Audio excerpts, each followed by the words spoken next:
Okay, I think we got it worked out on our end. Can you guys hear me? Okay, good. Why don't we go ahead and reconvene the meeting? I'd like to welcome you to the Coeur d'Alene School District Board meeting for December 7th, 2020. This meeting is being conducted via Zoom and available for viewing on YouTube. And also, I am here at Midtown along with Lynn Town and Seth Dennison. So we have it set up for any members of the public who'd like to come view that don't have computer access or want to view it in person. My name's Casey Morrisrow, and I'm the board chair. Thanks for your patience while we worked out some technical issues there. Joining me tonight, I'm just going to name off our board members, but we have Jennifer Brumley, our vice chair, Lisa May, Rebecca Smith, and Tamber Pickford, all board members, and then Dr. Steve Cook, our superintendent.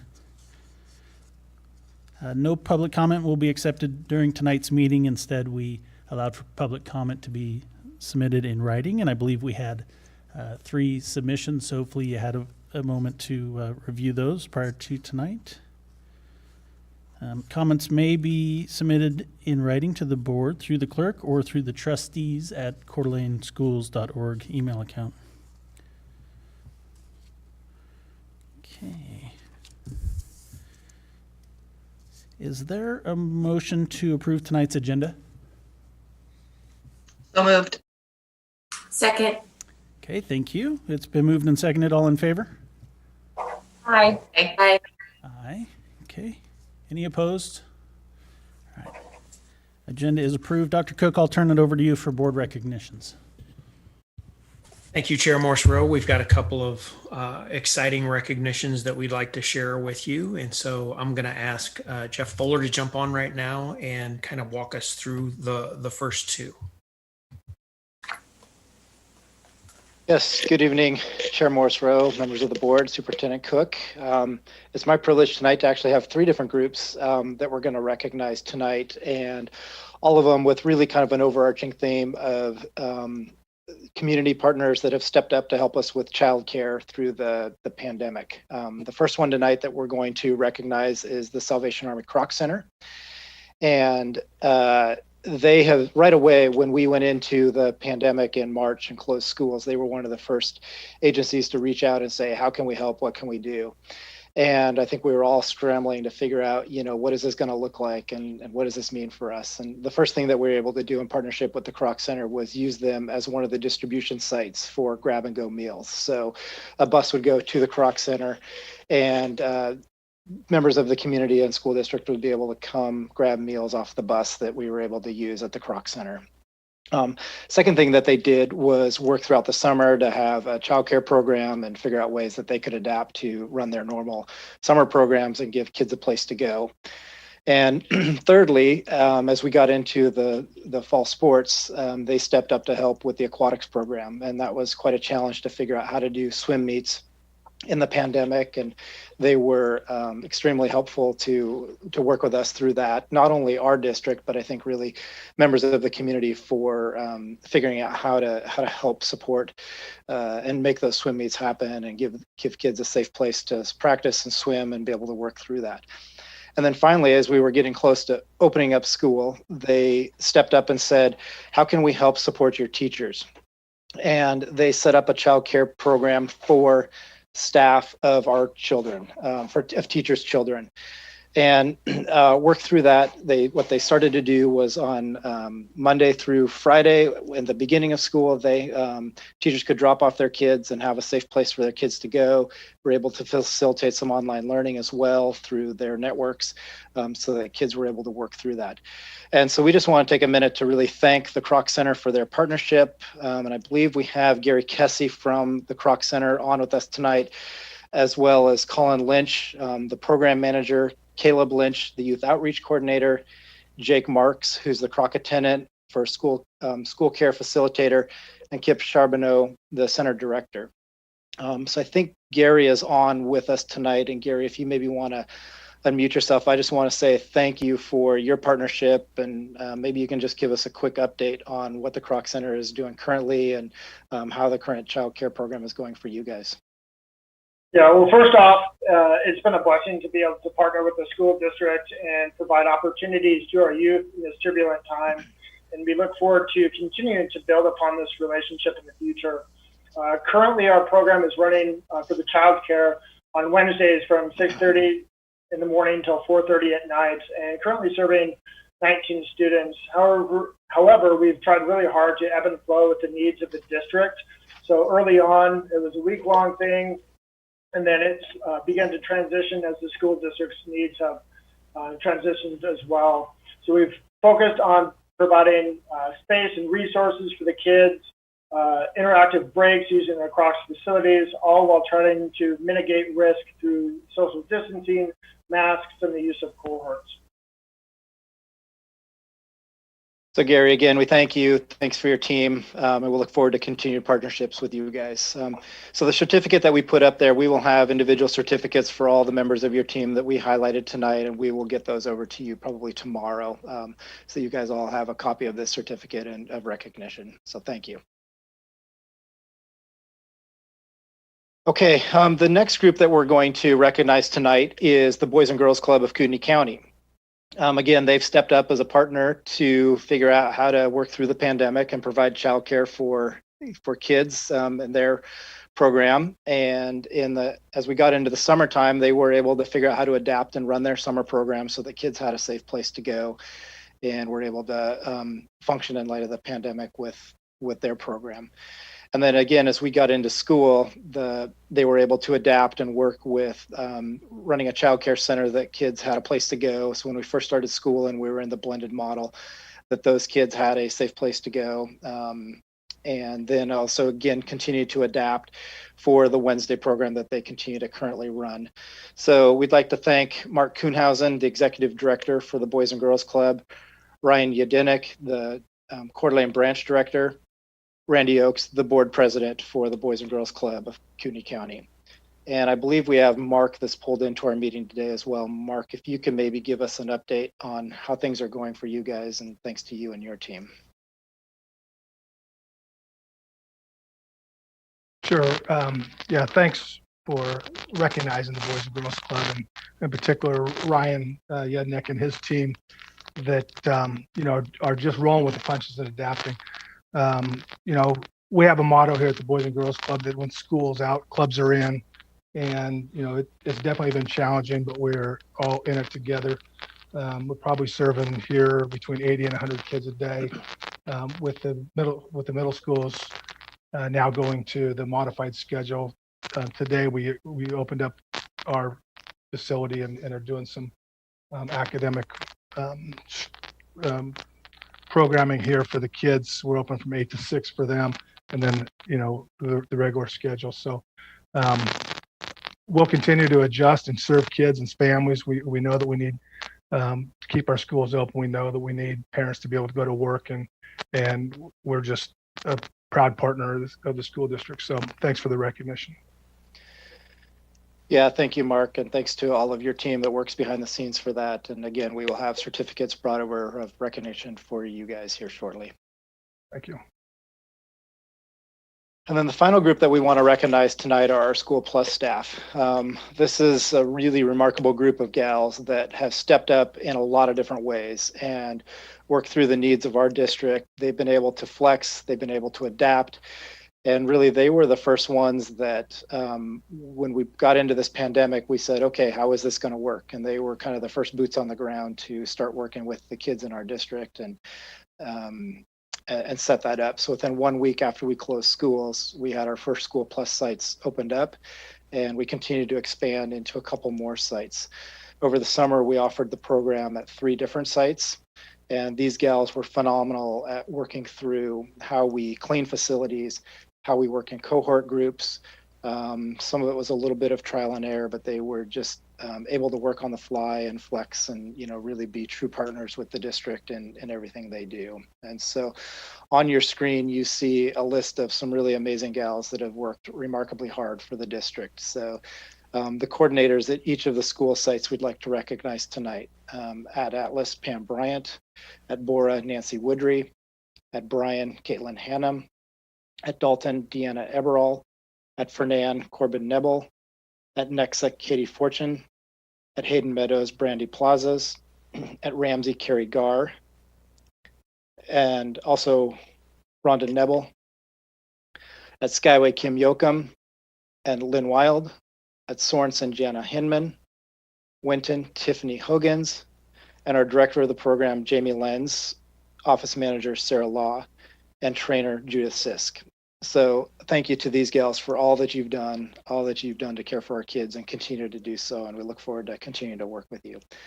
Jamie was going to join us tonight, but she's not able to be here. So again, on behalf of the School Plus staff, we thank you and recognize you for all of your hard work that you guys have done and continue to do for our students. Thank you very much.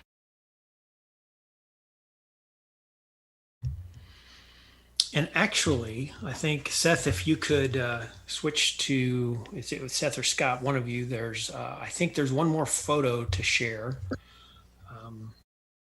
I want to just take a moment to recognize that while we've formally acknowledged this, I want to take another opportunity to acknowledge the fact that our very own Lynn Town received Board Clerk of the Year, and she received notification from that a couple of weeks ago.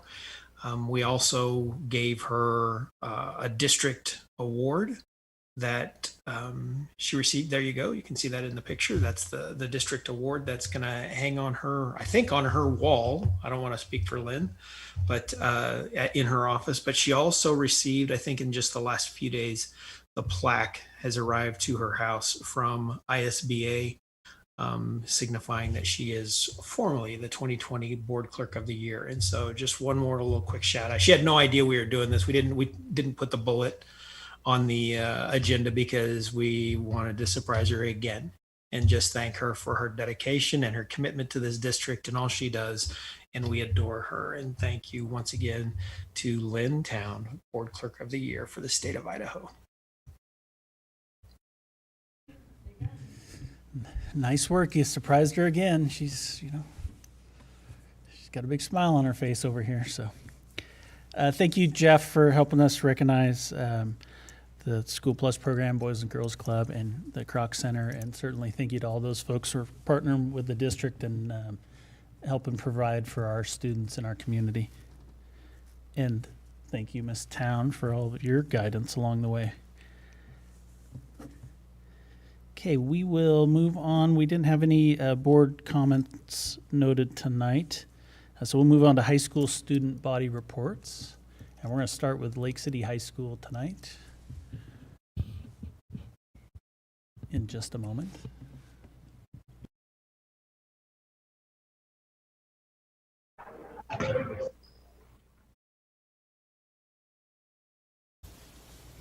Good evening, esteemed board chair, honorable trustees, superintendent Cook, and district administration.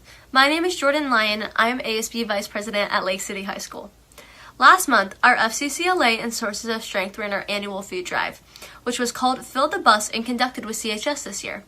We are very proud to announce that our school collected 1,220 pounds of food and raised $2,106 to benefit our local food bank and community action partnership. Between both schools, we were able to fill 2 buses with donations of non-perishable food. This was no easy feat during a pandemic, and we would especially like to thank Ms. Funheller and Ms. Stanford for all their hard work. We also had parent-teacher conferences on November 12th, which were held virtually this year. We would like to thank our parents for being so flexible and supportive with our new format. STUCO has begun a moral campaign in which we recognize groups in our school who are facing increased duties and stress due to COVID procedures. To show our appreciation and give them a boost, we choose one each month and make them signs, cards, and bring them breakfast. Last month, we chose our custodians as our first group to receive recognition. And this month, we would like to choose our secretaries. All of them are working extra hard this year, and we want to let them know how appreciated they are and how vital they are to our T-Wolf family. We are currently gearing up for Christmas festivities at Lake City High School. Ms. Tolzman is running our annual Ugly Christmas Sweater campaign, and our teachers are having a great time displaying their questionable fashion choices. Shout out to our D-Hall teachers for always taking it way too seriously, as usual. Mr. Terrell is also running our annual UGM Christmas campaign to provide Christmas presents to women and children living at the UGM. We are excited to be able to bring Christmas to 23 kids this year. Thank you so much for the opportunity to present to you tonight. Can't wait to see you next month.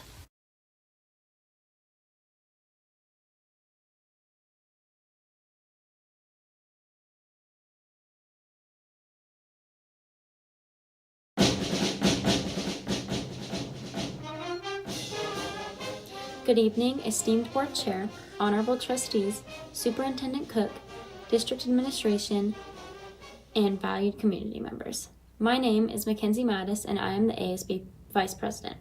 Also with me tonight are Holly Hudson, ASB president, Lexi Hildreth, ASB treasurer, and Alexi Wilson, our ASB secretary.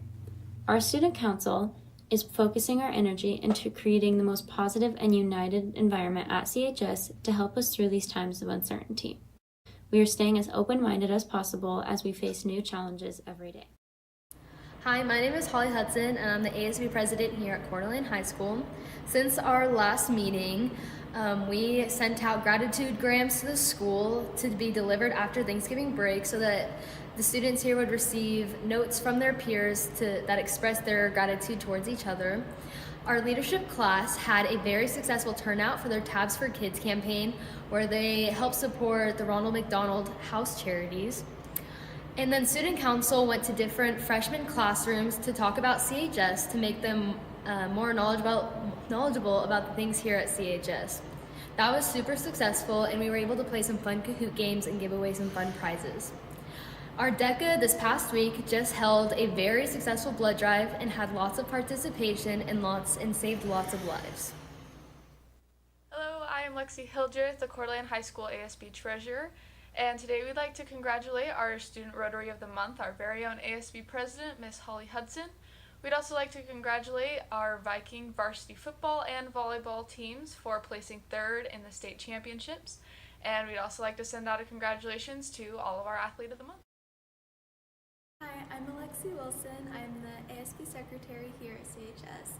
So we have a few different events and activities coming up.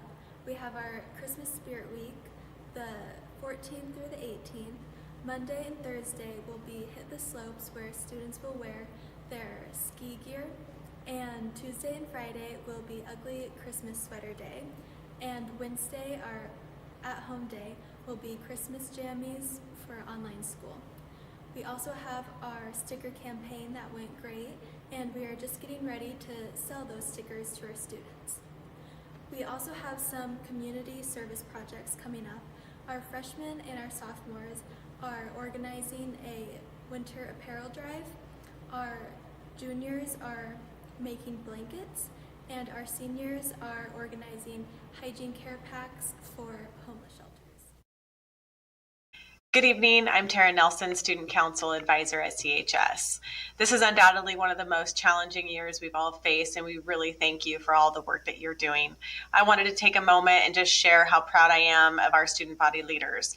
They have tenacious grit, unwavering positivity, and they have found new, innovative, creative ways to unite our student body, show Viking pride, and generate high energy school spirit, all the while social distancing, avoiding gatherings, and wearing their masks. They really have left a legacy here in just the few short months we've had, even under these conditions. So much for your time. I hope you guys have a wonderful week, wonderful Christmas break, and we look forward to presenting to you again in January.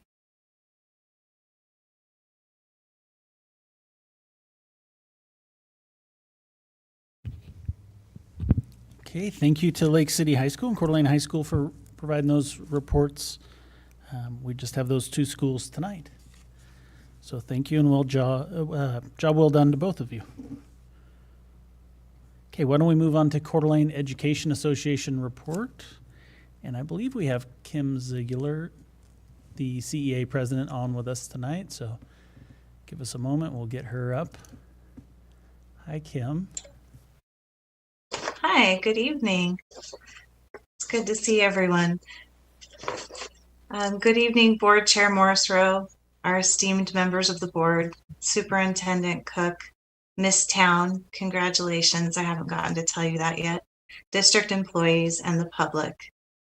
This evening, I would like to take time to share the story of our recent negotiation session with the Coeur d'Alene Education Association team and the board team, and how wonderful it was to be successful together. We began our session with the telling of the story from the CEA members.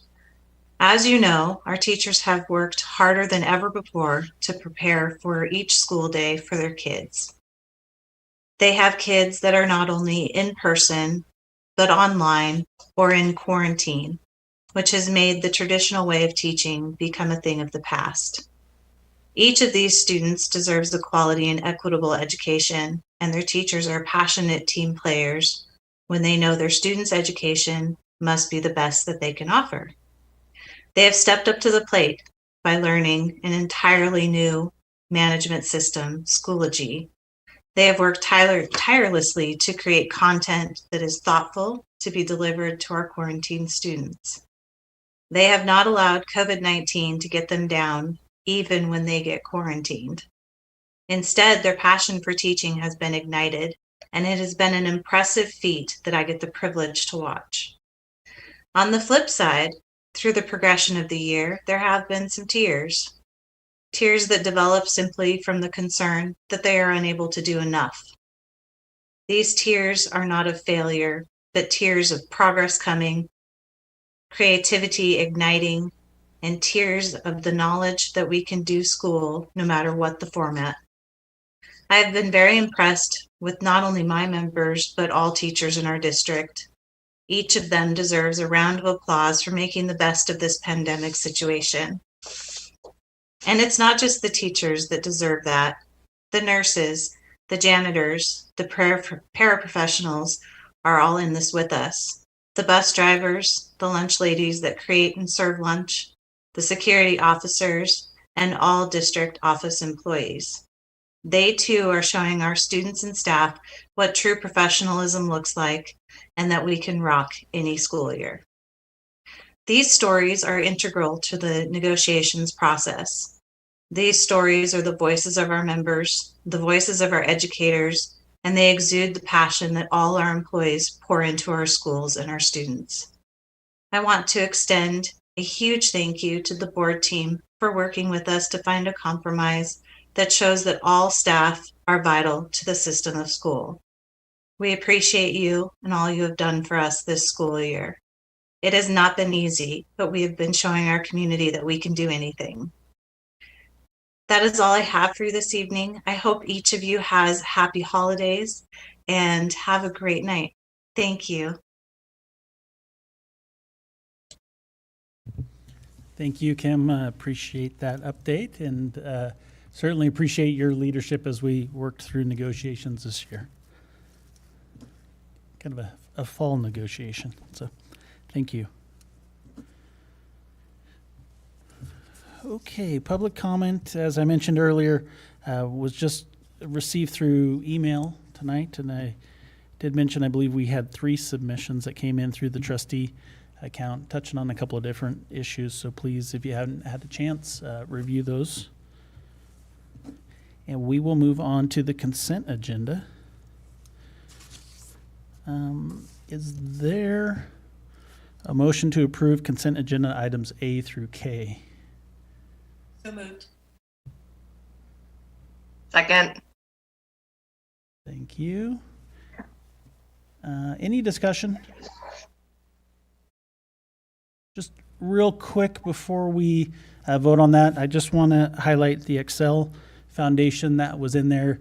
Oftentimes Excel comes and joins us at these meetings to present their list of grants that they have awarded, and in social distance mode here, Zoom mode, they didn't join us tonight, but I just wanted to highlight that. Hopefully you had a chance to review the grants and their information in there, but 87 grants they received this year. They were able to fund 68 of those for a total of $181,974. And I believe total grants since their existence is over $2 million now. So very much appreciation to the Excel Foundation, what they help with our teachers out so they can do exciting projects that are kind of outside the district budget for our students or with our students. Okay, any other comments? All right, so it's been moved and seconded to approve consent agenda items A through K. All in favor? Aye. Aye. Aye. Any opposed? Okay. Motion carries. The consent agenda information items are just that. They're information items for the board, just to highlight. And those are through board policy that that specifies that they need to be brought to our attention in a public meeting. So hopefully you had a chance to review those as well. Next up is our finance item. Dr. Cook, are you going to start with this? Yeah, thank you, Chair Morse-Rowe. As you know, we had a workshop a couple of weeks ago in which we discussed the mill levy considerations for the following year. This 2021 school year is an additional year for that consideration. So I'm going to ask Katie Ebner to please share kind of a brief summary of that discussion with you again to kind of flame the memory a little bit and get this conversation back going again for today's meeting. Thank you, Dr. Cook. Chair Morrisborough, members of the board, I'm going to review the presentation shared at the November 16th board workshop. And looks like I can share that here. Okay. Quick agenda, we'll go through levy rate history and some comparisons to other districts. We'll talk about market value in our taxing district, levy rate projection scenarios, some potential cuts to the levy, as well as a recommendation from administration on setting the M&O levy amount. Here is a chart showing the school district levy rate since 2015. You can see that the levy rate for the school district taxes has decreased in recent years.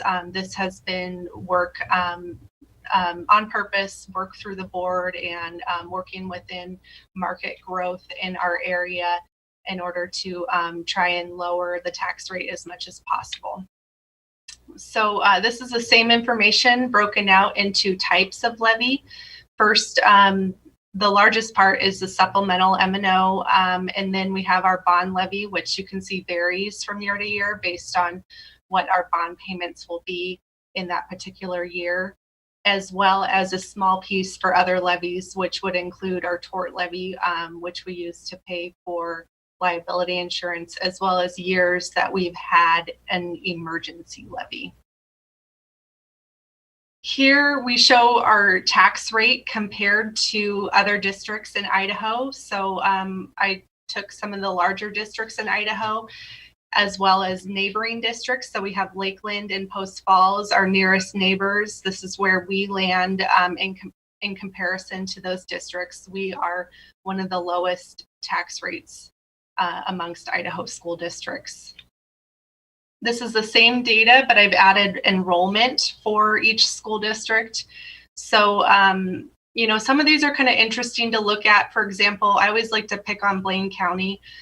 They're a relatively small district, and they've got their market there is a really high value market. They're Sun Valley, and they should have, if you apply that reasoning, they should have a low tax rate because it's spread amongst a high market value, but they have a high cost of living on the other hand, so which would mean that they would probably need to levy more. So it's just sort of there's a story behind each of these tax rates that are sort of interesting to dig into. Okay, now we're going to jump into market value if there aren't any questions on those quickly on the comparison slides. So when the market value increases and the total levied remains flat, the levy rate drops. And that's what we've seen over the years. Our market value is increasing and our total levied is either remaining flat due to us levying more or less for our bond payments. And so we've seen a levy rate drop. And so you might wonder, levy rate dropping is good, right? But does that mean my tax bill drops? And that's not always the case if your assessed value, your personal assessed value is increasing. And I'll get into that a little bit on later slides. But in the district, it's been our goal to levy around market growth from new construction rather than the market growth from assessed value increases. So when we look at this chart here, or at this graph, it shows that our market increase from new construction has been around that 2% in recent years. And so that adds capacity for the school district to build a levy that will help our average taxpayer see a relatively flat tax charge.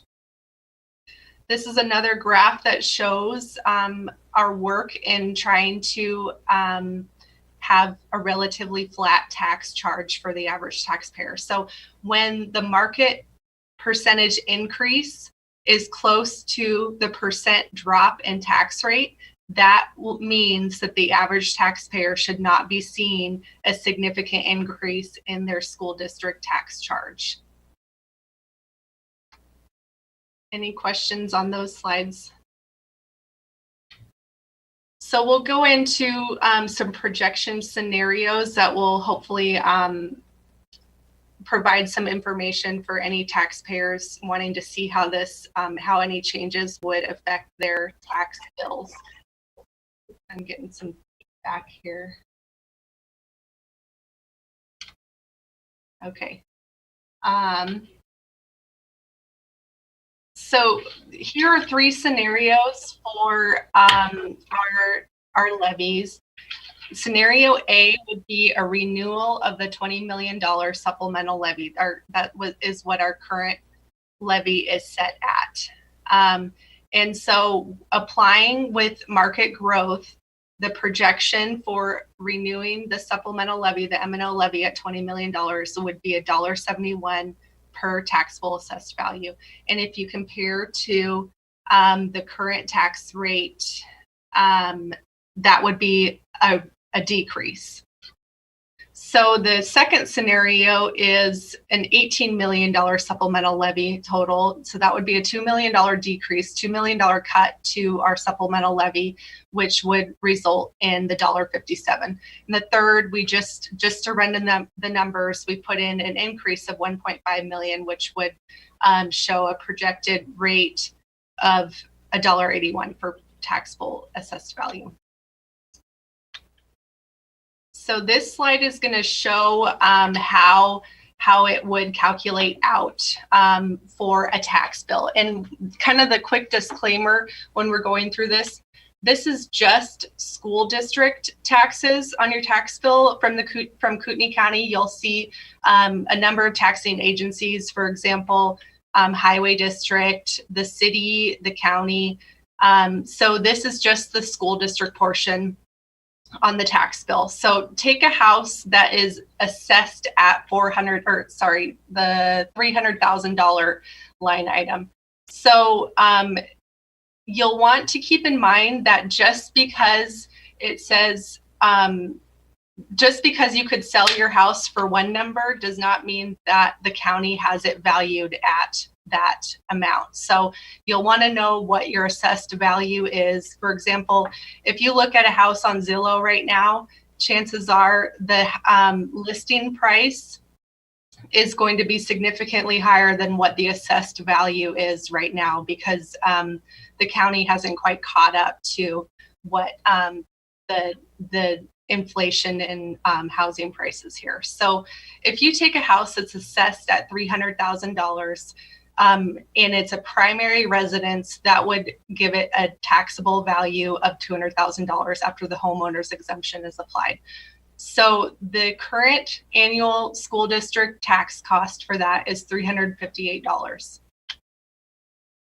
With the three scenarios, the first one renewing the $20 million M&O levy, next year's charge would be $342 or an assessed value of $300,000.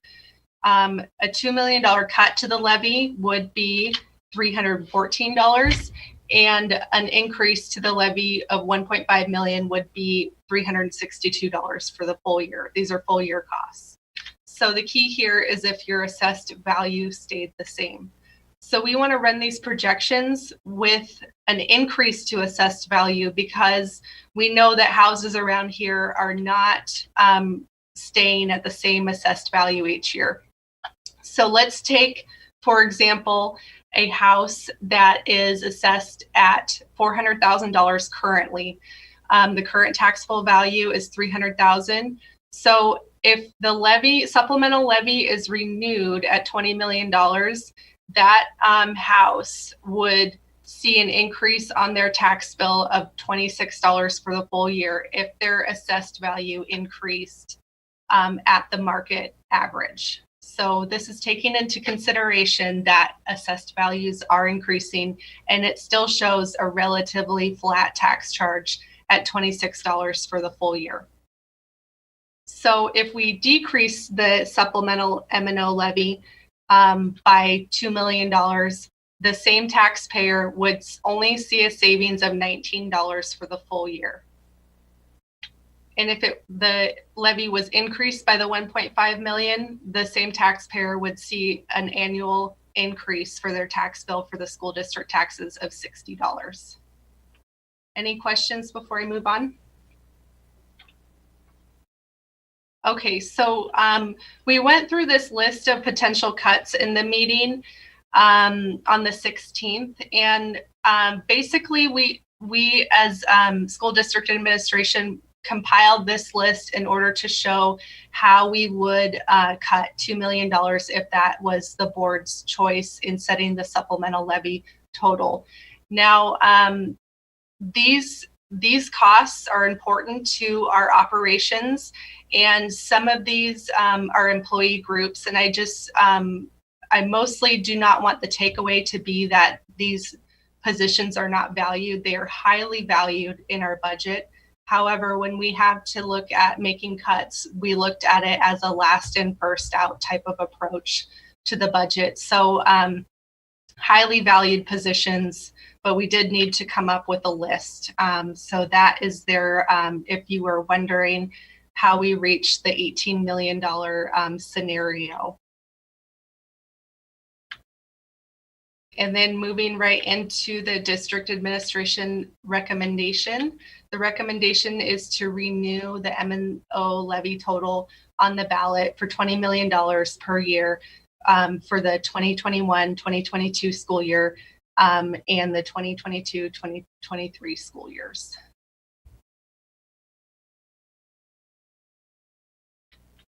Any questions on my presentation?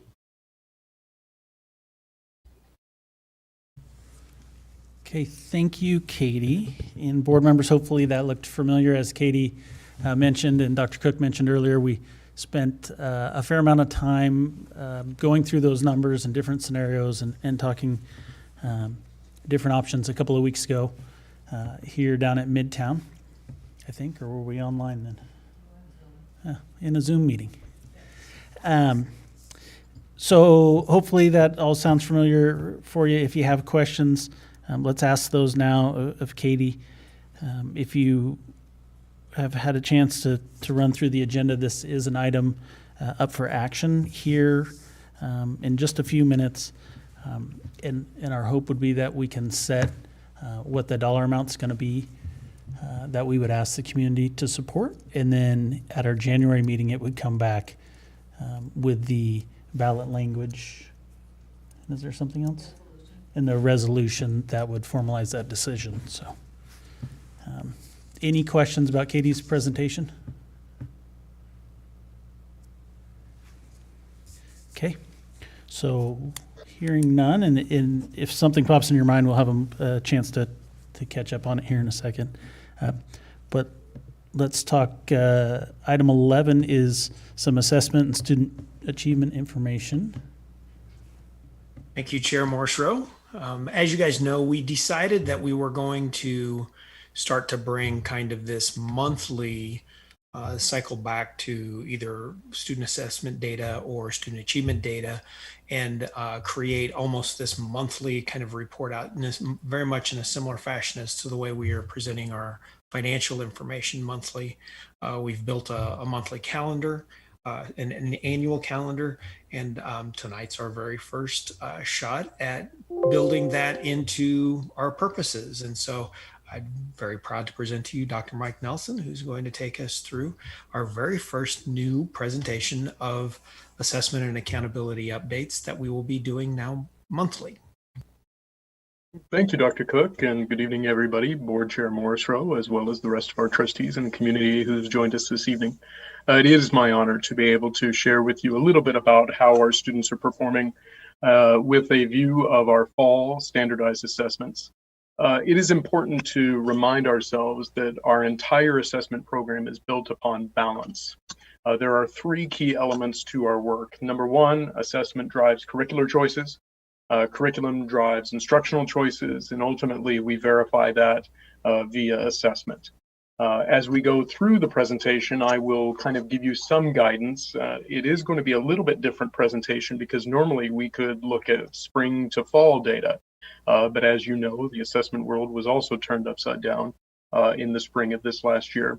So we're going to be talking about how our students are relating to national norms as part of it.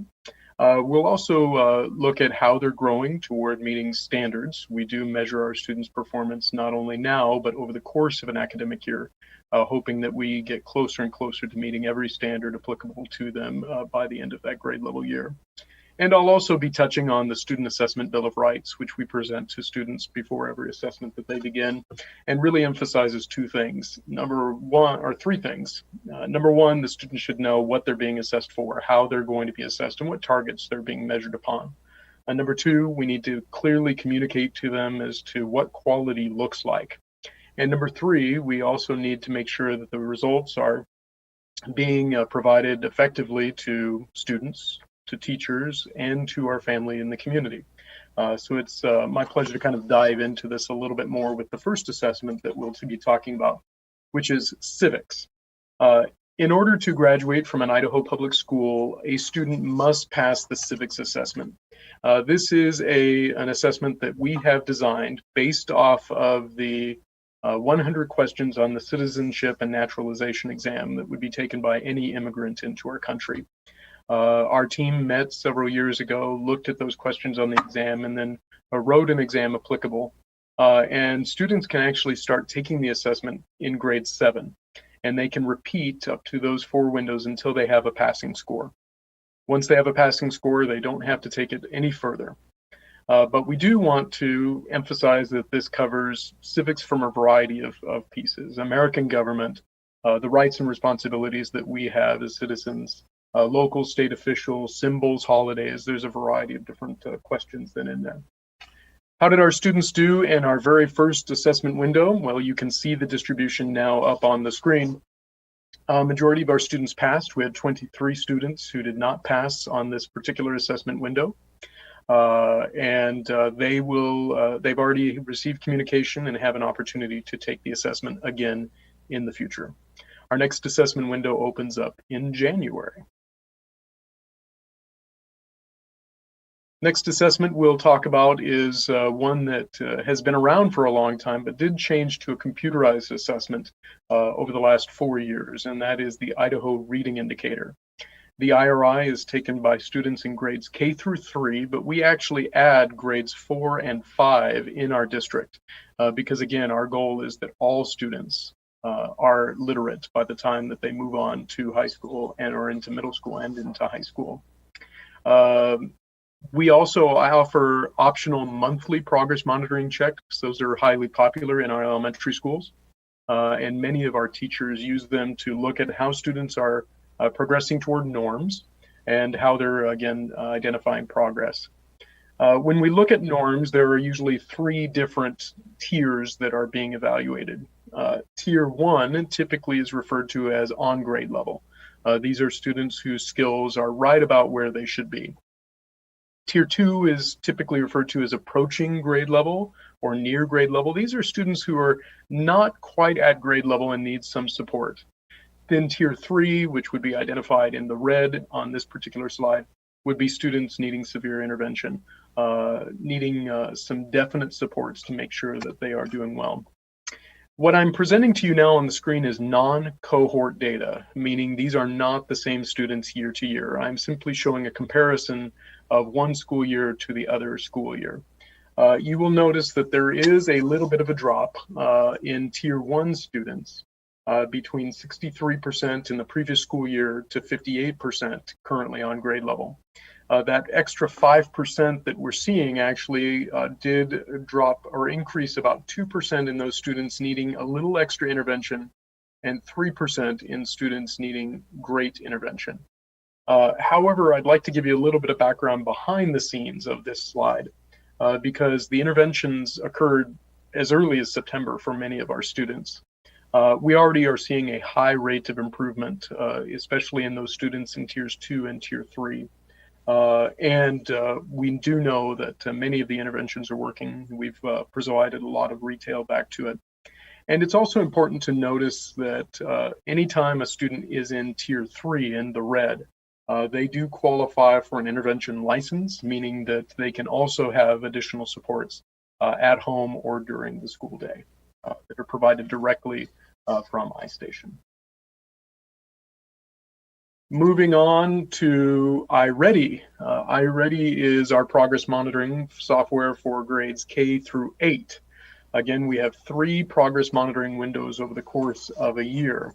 And this is also an important assessment for us because it is, again, nationally normed, but it's also criterion referenced, and it's specifically aligned to the Idaho content standards and our students' instructional materials.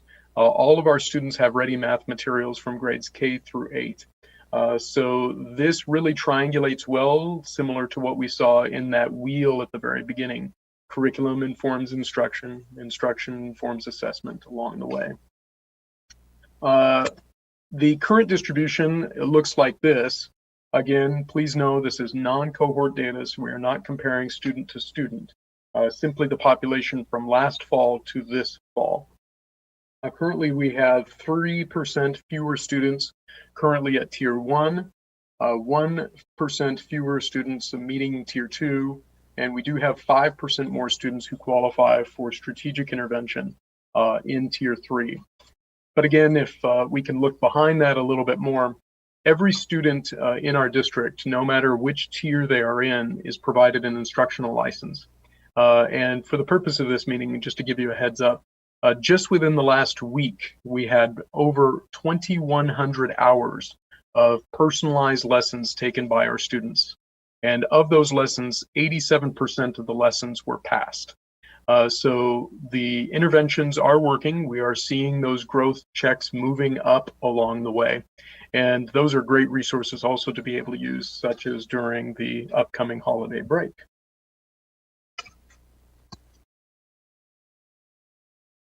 We have a new title for you. It's our Illuminate FastBridge data. Our FastBridge assessments are provided in reading for grades 6 through 12 and mathematics at the high school level. Now, I don't say a grade level there because we do have students in 7th and 8th grade taking high school level mathematics.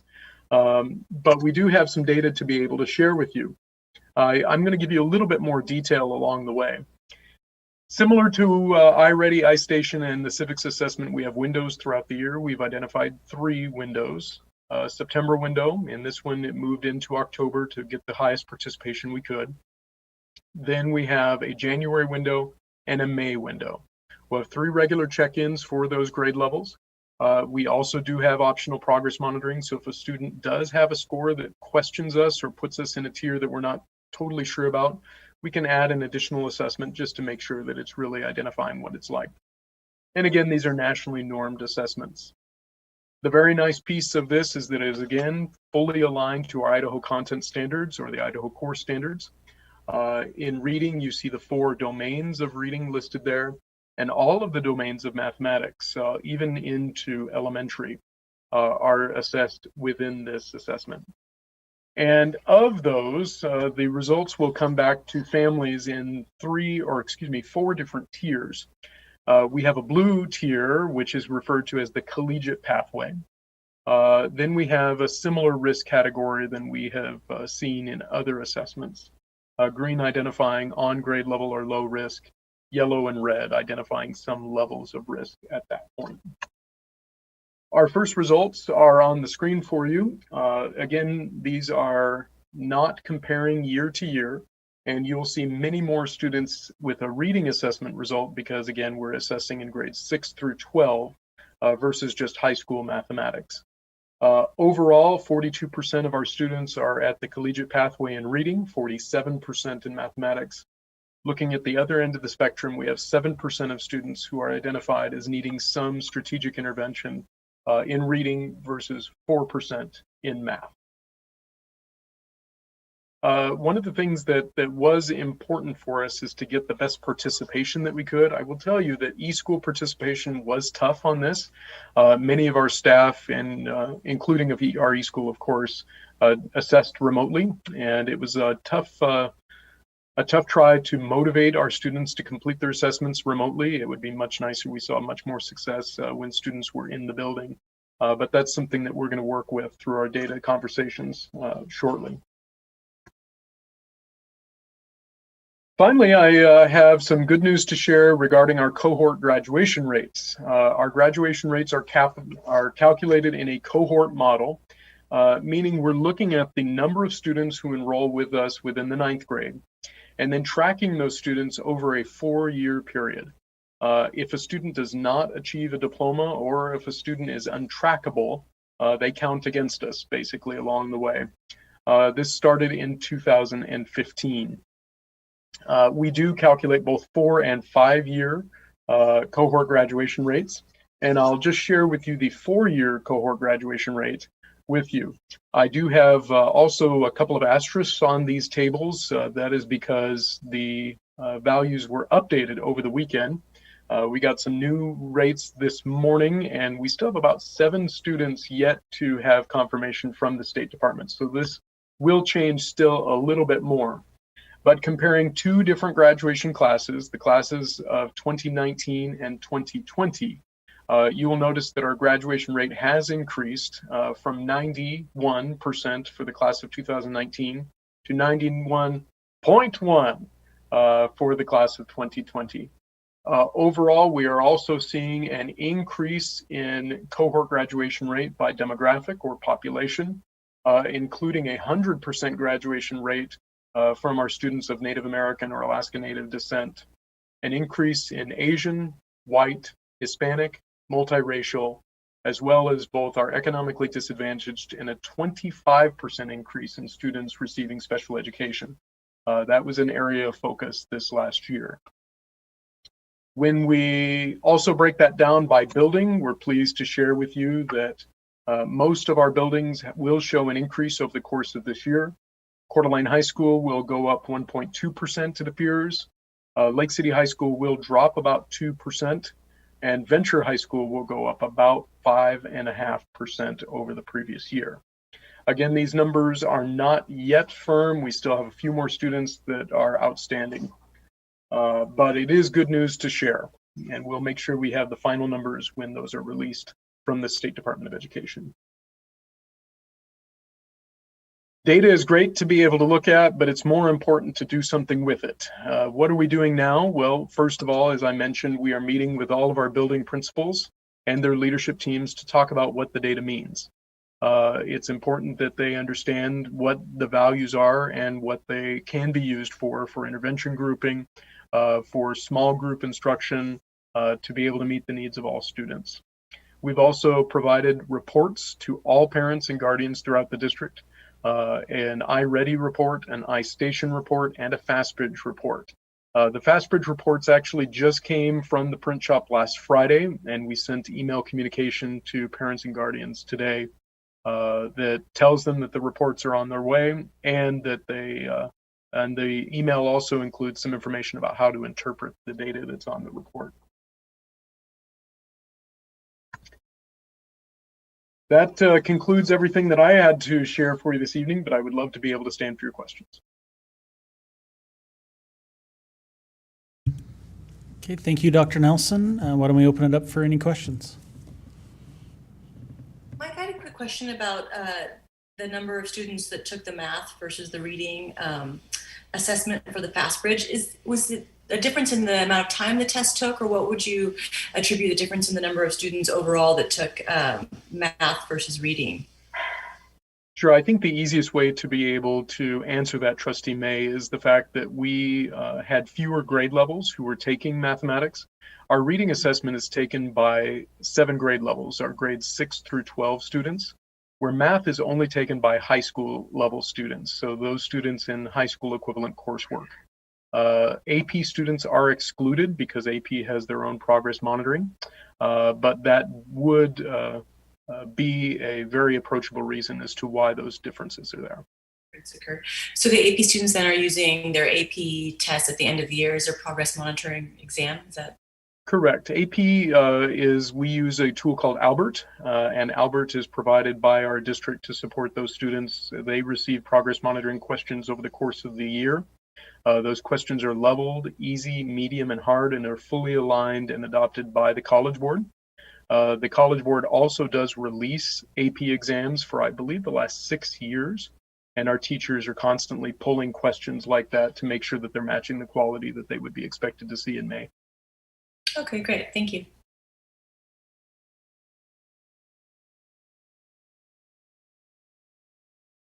Mike, you mentioned that the e-school participation was more challenging. Can you speak to what some of the, I'm assuming there was a lot going on at the beginning of this semester, but what are some things that we're putting in place to make sure that those, there's hundreds of students in e-school, to make sure that we're getting them more fully assessed moving forward? Trustee Smith, it's a great question, and we are currently working with our e-school team. Motivation and participation is a challenge when students are not with us. So our teachers are really learning a lot about what works well for our students. Unfortunately, I don't have an easy answer to that, but I can tell you that we worked very, very closely with our e-school staff to try to build participation. In fact, we opened up the window a couple of times, and we encouraged people to try. The nice thing about FastBridge, iStation, and iReady is that all of them allow for us for remote assessment. That was one of the reasons that we moved away from NWA MAP last year. But just having the assessment available doesn't always mean that students are going to give it their best effort. So we're working with our eSchool team to find out the best ways to be able to do that.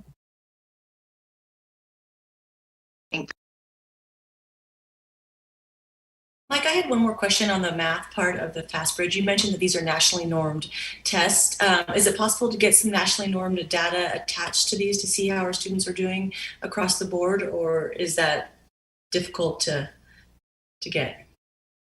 Sure, Trustee May, these are actually the national norms that you're seeing on the screen right now. So these are normed assessment. Correct. These are the norms that are provided to us by FastBridge. So these, when a student's score comes in, we see 2 different levels. Number one, we will be able to see whether they are at risk. The at-risk category is criterion referenced, meaning that there are skills that they are lacking in a particular area. These are the national norms or the benchmarks for this. So these are the tiers that FastBridge places them in based off of their score. Okay. So the collegiate pathway is kind of a different term we're not familiar with. So a student that's career technical oriented, is that same as a collegiate pathway? It just Sure, Trustee May. The definition that is provided to us by FastBridge is that the student has skills that would be applicable to college or career today, meaning that they have a certain level of their skill set which automatically matches those that would be valuable for college and career. Those skills are specifically identified within the core standards. There are domains for college and career readiness around those, and I'd be more than glad to provide you more details if you'd like. No, that helps. Thanks. Dr. Nelson, just piggybacking Trustee May's question there. So is there kind of a comparison? These are our district scores and where our folks fell as far as those categories, but kind of on the national level or a state average level, like, okay, this is where, let's say it's the state of Idaho. 35% of the students in the state of Idaho fall in the collegiate pathway category. just so we're comparing category sizes and just saying, wow, we're really exceeding the mark here, or maybe we're missing the boat in this area. Is there anything like that? I would love to say that there is, Trustee Morris Rowe. I just looked down at your name and it said Seth Denniston. I almost called you Trustee Denniston for a second there. But the challenge that we will have is that we're a leader in fast bridge usage throughout the state of Idaho. We do not see a lot of usage currently. We do have some comparison data to Washington, Oregon, and California, which has adopted fast bridge more. These are the national norms, but I'd be more than glad to see if I can get some additional data that would compare us regionally. It will take me just a few days to be able to do so. Okay, thank you. And then I had a question just on the civics test and how that's administered. It's still, even after almost 6 years on the board, I think that one still confuses me. I think it's voluntary and kind of students choose to take it when they want, but then I also think there's some schools that kind of make it mandatory almost, and they'll take it within, at the end of the semester or something in a course. Can you just address that maybe? Absolutely, Trustee Morris Rowe. We do see greater usage toward the end of the school year, which would make sense that more content is being covered. What I see typically is that many of our instructors will have a civics unit commiserate with our curriculum, and then they will teach the civics unit and be able to administer the exam. Again, we have 4 flexible windows over the course of a year, a fall, 2 in the middle of the year, and an end of year. Most of the usage that we will have, it is a computer-based assessment, so it's actually a locked Google Doc that a student has to be proctored to be able to take. And then as soon as that exam is done, it has to be taken also during the school day. Once that exam is done, it's graded automatically, and then we release the scores soon after. And I'd be more than glad, if you'd like to take the assessment, I'd be more than glad to administer it for you. I'll have to think about that one. No, you can't get out of it that easily. Would it be possible to get some information in a memo or something just about, since it is a graduation requirement, maybe by grade level, kind of where we're at in terms of, okay, this 300 of 350 students have taken it and passed it. And I'd just be curious at kind of what stage are they doing that? Just to clarify, Trustee Morris Rowe, you're looking for a table such as that with grade 7 and beyond, total number of students who are available to take the assessment and how many of those have already passed it or banked it? Yes. I guess I'm looking how many have taken it, yes, and passed it. Correct. I'd be curious No to see it by grade level, just, are they all waiting till their senior year to take it, or I know that's what I would have done, but I'm just curious. Yeah. Our greatest usage is in grade 8, which is early U.S. history. Well, you can imagine. Grade 11, which is United States history typically, and grade 12, which is American government and civics. But I'd be more than glad to put those numbers for you and have it in the memo this weekend. I was going to say, I felt like a lot of the middle schoolers were taking it definitely in grade 8. It seems to me. Is that the case? Yeah, I think I've seen data before where we saw it by school, and I think the numbers were really high at Woodland and maybe not so much at Canfield and Lakes. And I think it was because Woodland as a building was administering it to all students and the others maybe weren't. Yeah, for example, Coeur d'Alene High School is already setting up for this next session. They have a large group of students who they want to push through in the January meeting.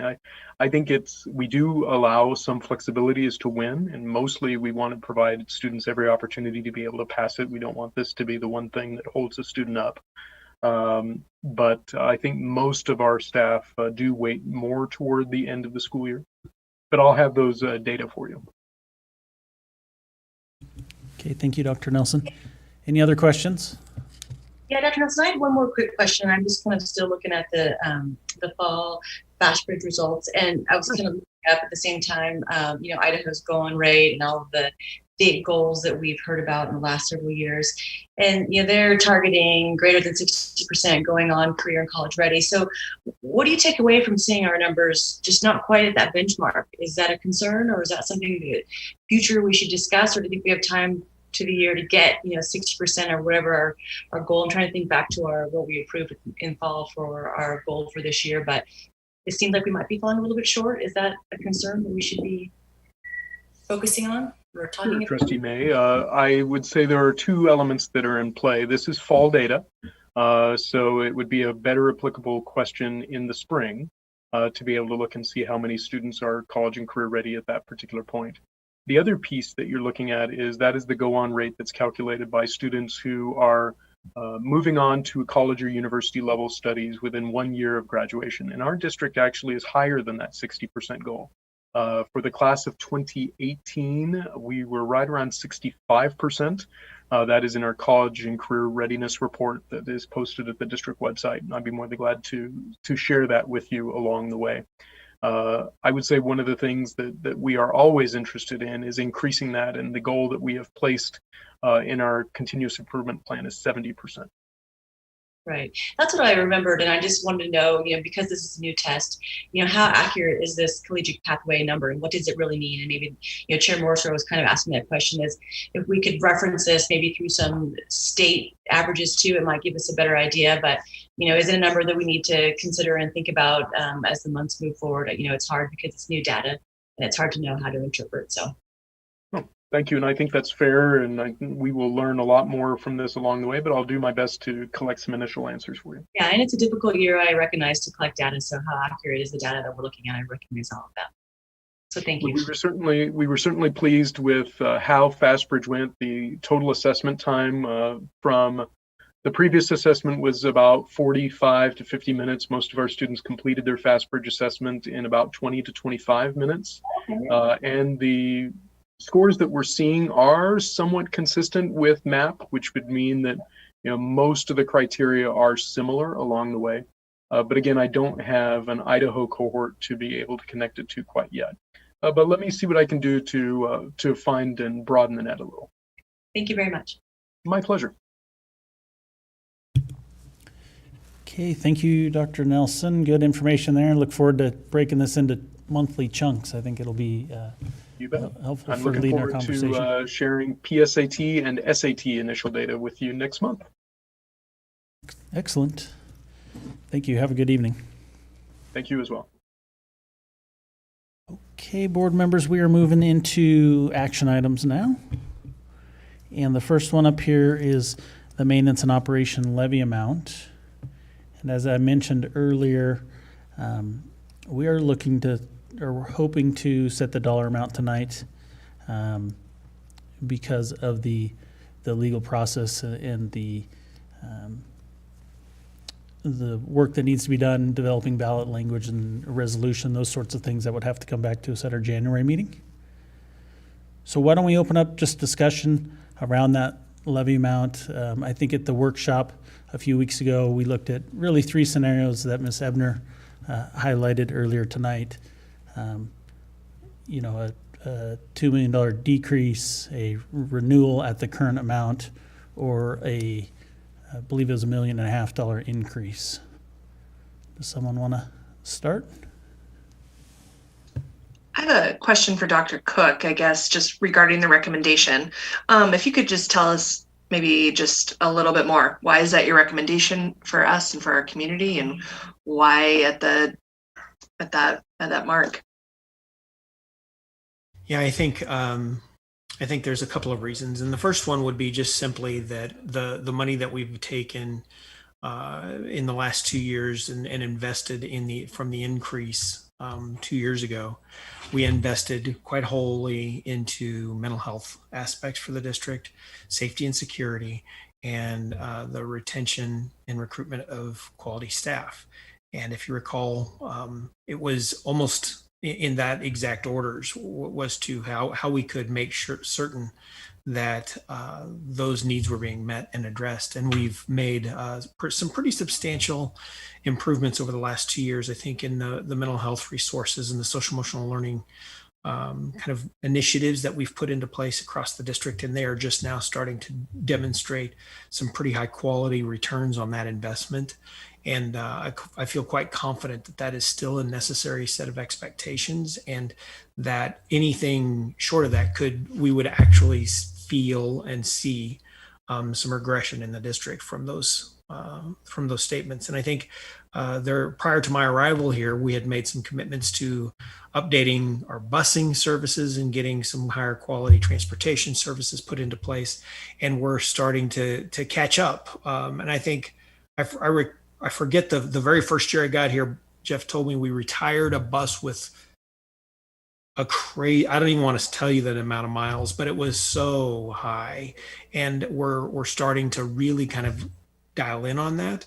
And I think we've been quite frugal and quite prudent with the decisions of how we spent those dollars.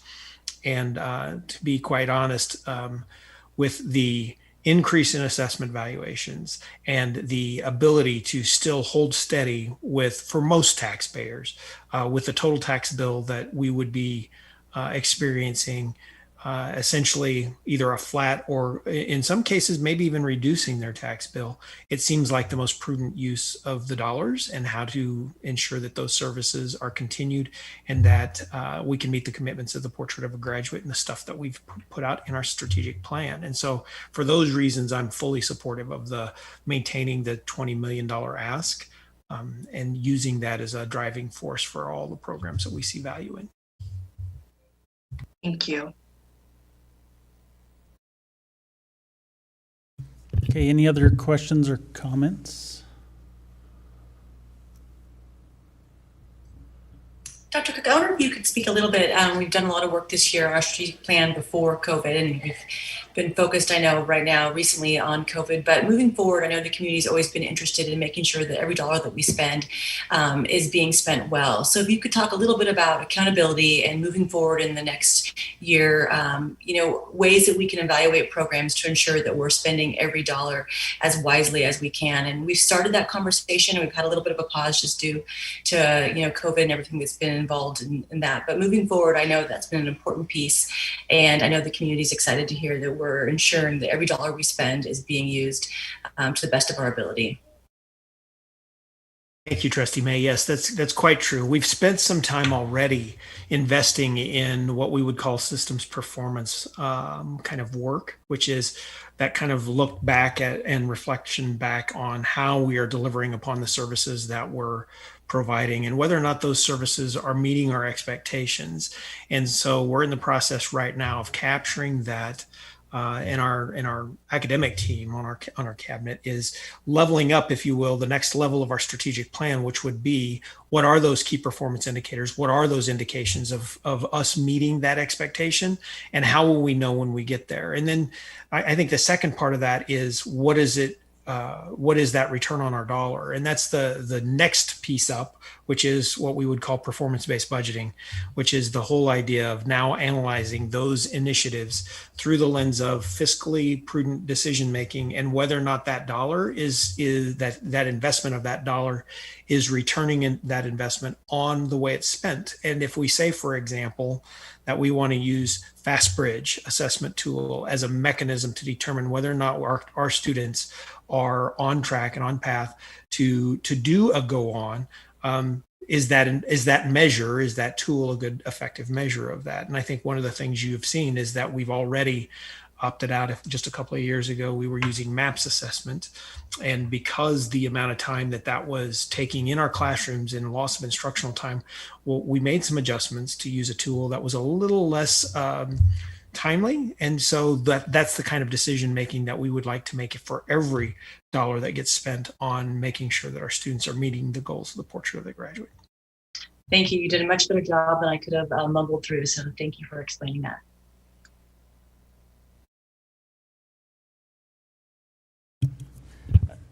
I think for me, this is a challenge. We have a lot of uncertainty within the district and within the community on this. And I've thought about this a lot, I guess, on this dollar amount. And I think the prudent thing to do, given the uncertainty and the unpredictability, is to accept the administration's recommendation, and to come with an ask that's not an increase, to ask for a renewal of the current levy amount, the $20 million per year amount. But also, I think it's important that we recognize, and I know we do, every year we hear from a contingent that's struggling. And this year will be no different, that are struggling to pay property taxes. And, there's rapid growth in our community and rapid growth in requests for services, and all the taxing entities are seeing their budgets increase, and because of demand for service, and certainly we're no different from that. I think it's, to me, stabilizing and just asking for a renewal of the current amount hopefully helps ease some of that pressure. Hopefully we're all aware the legislature is looking at a number of proposals to help also ease the burden of property tax on our citizens. And most of those deal with city and county budgets. They didn't really deal with school district budgets, at least in their current form. So I would be in support of accepting the administration's recommendation. And then I'd just like to point out, or to mention, at our workshop, I talked about, all-day kindergarten. And that's been a focus of ours for several years. We've talked about it. And I'm still very much interested in that, as I'm sure all of you are as well. And I think at the November workshop, at least in my head, I thought I kind of wanted to tie it to this levy and make that commitment. As I've reflected on that, I think, again, there's just a lot of unpredictability out there. Certainly today we have the room where we could offer all-day kindergarten to all of our students, but we don't know that we will next fall, because we don't know how many folks that are homeschooling or doing other options right now, are they going to come back? What's our attendance going to look like next year? And if we see the 800-900 kids come back, it may be challenging to deliver on a commitment to all-day kindergarten for all. So I know I mentioned that at November, that I was going to kind of make that stance. I guess now I'm saying I'm going to back off that stance a little bit, but hope during the budgeting process we can continue to commit towards moving that direction at least. And maybe it's not all-day kindergarten, but maybe it's more than we're offering currently. So those are my comments.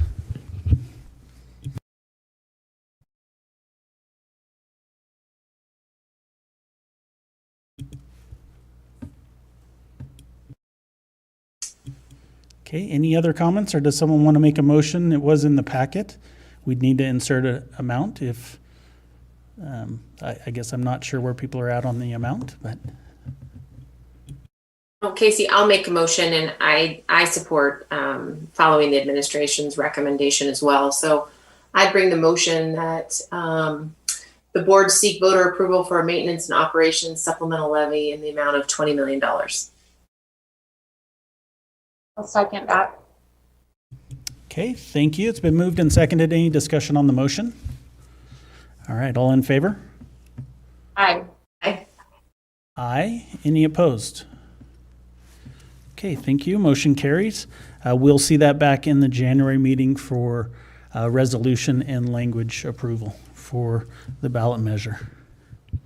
And I believe the election date on that would be March 9th. Thank you.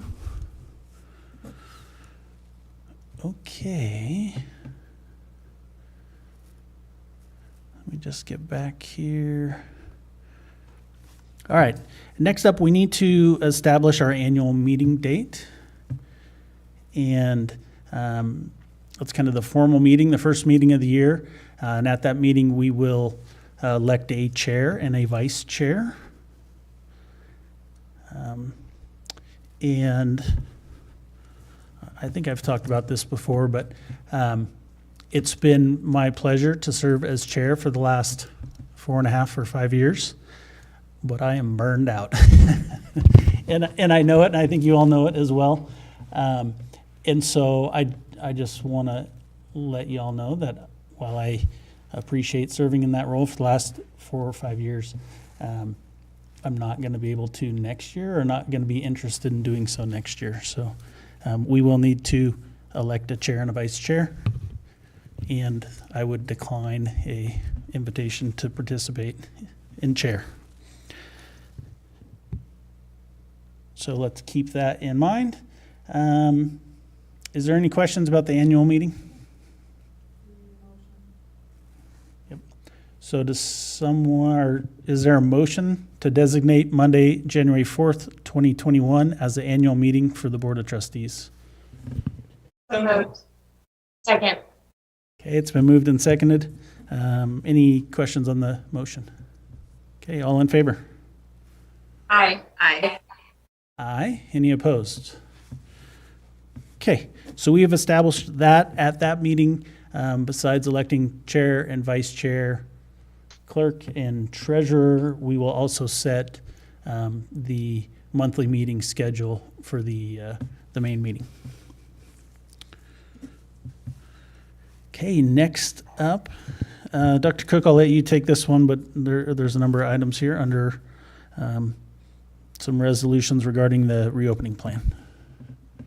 Thank you, Chair Morse-Rowe. Yes, we have actually quite a bit of considerations that we've brought to you in the form of a modified resolution with regards to the reopening plan. I think we've got some folks that can answer a lot of questions, but specifically what we wanted to do was kind of talk through some things. We've got an extracurricular waiver that we've put some amendments in. We've substantially changed some of our data techniques and tools that we've been using to monitor both the rate of spread in our schools, the number of spread of positive cases, and the number of students and staff impacted by quarantines. And so we wanted to kind of update you on that. And then I think lastly in that conversation is a pretty substantial change, a status change from the CDC, in which they've recommended now that that under certain circumstances, folks, the 14-day quarantine process would be modified with evidence of a negative test. And so we would like to propose to you that we modify our plans. And in fact, our recommendations that, and I'm proud to have Nicole Piekarski present that to you guys, that we would be recommending that those recommendations, that we actually pull our plan that we voted on, I think a month ago at our last business meeting in early November. And so I think our recommendation would be to just work through each stage of those, and then also formalize the language in the resolution that provides the authority administratively for us to maneuver a little more quickly, so that when we have schools that and or grade levels or classes that we would need to take more action on, that we would have that authority captured, and it changes just the system level decision making process that we were using in our earlier reopening plan, and gives us a little bit more latitude to be more efficient and a little more, I think, precise is a good way to put that. And so I'll stop there, and we can talk specifically about each one of those individual items. I think the starting place is just looking at the language overall on the overall resolution, and then going into specifics on each one of those bullets that you see on your agenda. And then answering any questions you might have on any of those. So, why don't we, Dr. Cook, if you don't mind, since there, at least to me, it appears there's kind of two different action items here. One would be the change in the quarantine procedures, and then the others, the resolution. Can we just break those into two separate conversations? Maybe talk about the quarantine changes and handle that motion if there is one, and then move into the resolution? Certainly. So let's start with, if I may, the quarantine procedures, and let's start with, let me kick it over to our lead nurse, Nicole Pikarski, and let's talk a little bit about our recommendation to rescind the plan from November and our new recommendations. So Nicole, if you wouldn't mind. Sure, you bet. Thank you, Chair Morris-Rowe, members of the board, Superintendent Cook. We know that the CDC came out with some alternative recommendations, if appropriate for your community, in the middle of last week. And these recommendations would be they would be great for us to follow in place of what the board approved on November 2nd. So we are interested in having the board rescind or repeal that approval that was made on November 2nd and reaffirm that we will follow the CDC guidelines. The CD guidelines essentially are recommending that we continue to follow a 14-day quarantine. But in those communities where viral testing is available, there are now 2 options to reduce quarantine time. So the first recommendation is 14-day quarantine. The second recommendation, if that's to be shortened, would be on day 10 without testing.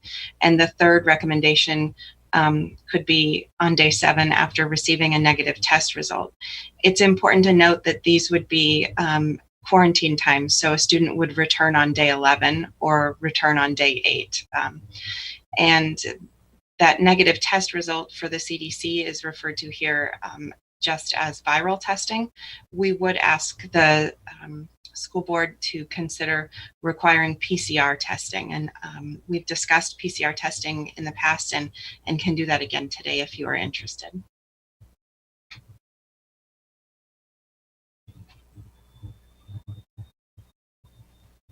Okay, so board members, any questions for Nicole on the changes to the CDC quarantine guidelines and how that relates to the policy we put into effect on November 2nd?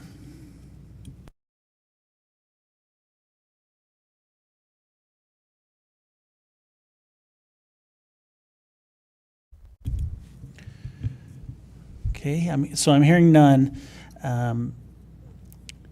Lynn or Dr. Cook or Nicole, so in the packet I see a proposed motion to repeal the policy we approved on November 2nd. Do we need to approve the utilization of the new CDC guidelines as well with a PCR test only if that's what the board chooses? Yes, Chair Morse-Rowe, that's correct. If the board is amenable to our recommendations, then what we would ask you to do is to repeal that policy that was passed on November 2nd and then modify the CDC guidelines or modify our execution of the CDC guidelines to only include the use of the PCR test, if you're comfortable with that. And so that would effectively nullify the current procedures and masking, quarantine experiences that we've been utilizing for the last month. And quite frankly, would mean that tomorrow there are going to be a whole bunch of folks that would potentially qualify to come back into schools. So board members, any questions about that action or potential action? Okay, I'm seeing some head shakes no. So is there a motion to repeal the exposed student return to school early document that was approved on November 2nd and authorize administration to utilize the new CDC quarantine guidelines with a PCR test requirement? So moved. Second. Okay, it's been moved and seconded. Any discussion? Okay, all in favor? Aye. Aye. Aye. Any opposed? Okay, motion carries, Ms. Town. All right. Thank you, Nicole and Dr. Cook. So let's move on then to part 2, which is maybe a little more information just around the resolution changes there. Thank you, Chair Morserow. I think it might make the most sense to start with just the amendments to the extracurricular waiver. So I'm hopeful that Annie Harris is on. Oh, good. There's Annie. That she could kind of speak to those modifications to give you a little bit of background on that. And then we'll move into some of the language. And I would request that Annie kind of stick around for the language modifications in the resolution as well. Annie? Sure. Good evening, Chair Morris-Rowe, trustees, Dr. Cook. The extracurricular waiver is actually pretty simple. All we've really done is expanded the FERPA consent piece of it. We have contracted with a company called Pixelot this school year so that the sports and activities can be broadcast online given the attendance restrictions this year. So Pixelot, part of it is they might be reproducing footage or pictures from the events for their promotional purposes or on their website or rebroadcasting them. And this is just basically giving consent for your students' images to be used by Pixelot and for their marketing. So pretty simple. In addition to Pixelot, and I know that's a new service we're just getting up and running, I think currently some of the schools are using Facebook live streams or YouTube live to broadcast games currently. Those are running through district channels or school channels. Is there any sort of release we should be catching in there as well? Or is that caught somewhere else in kind of district documents as far as the district using images? Yeah, we may need to add that if our schools are using those mediums for it. I wasn't aware that they were doing Facebook or YouTube. Megan may have more information on that. I don't know if you've heard any of that either, Megan. And that's pretty new, just with what happened with the governor's order a few weeks ago, and kind of the scrambling there to allow parents and community members to still be able to see their kids in action. That's been the go-to at this point. The Pixelot, I don't believe, is up and running, and it just covers some of the gymnasiums. That's correct, Chair Morserow. We're still working with them. They obviously got a lot of demand pretty quickly, and so they're playing a little bit of catch up. We anticipate those installations happening as we speak.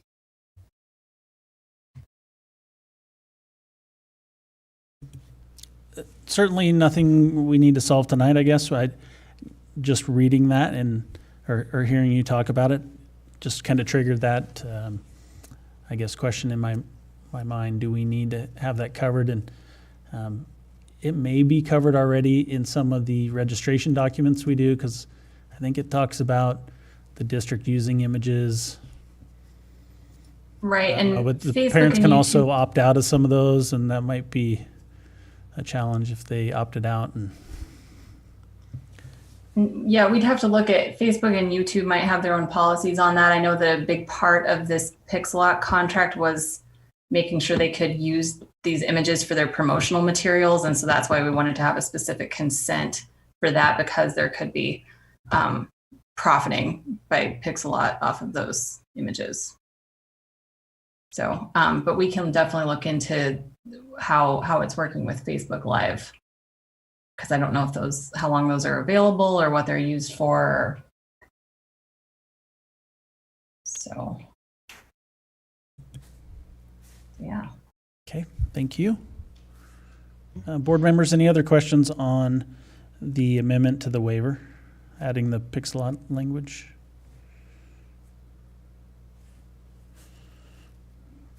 Okay, Dr. Cook, where do you want to go next?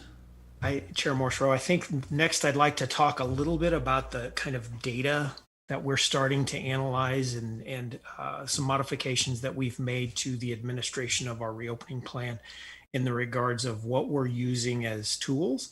And if you look in your board book, you'll notice that there's some language in there in which we talk about the factors for consideration for kind of the objective criteria, and the one that we've if you recall, we used 3 data points in the past, and I think they're still relevant. So I don't want you to think that we're doing away with them, but rather than just those data points, because it has been some time since we've used them specifically as gating criteria.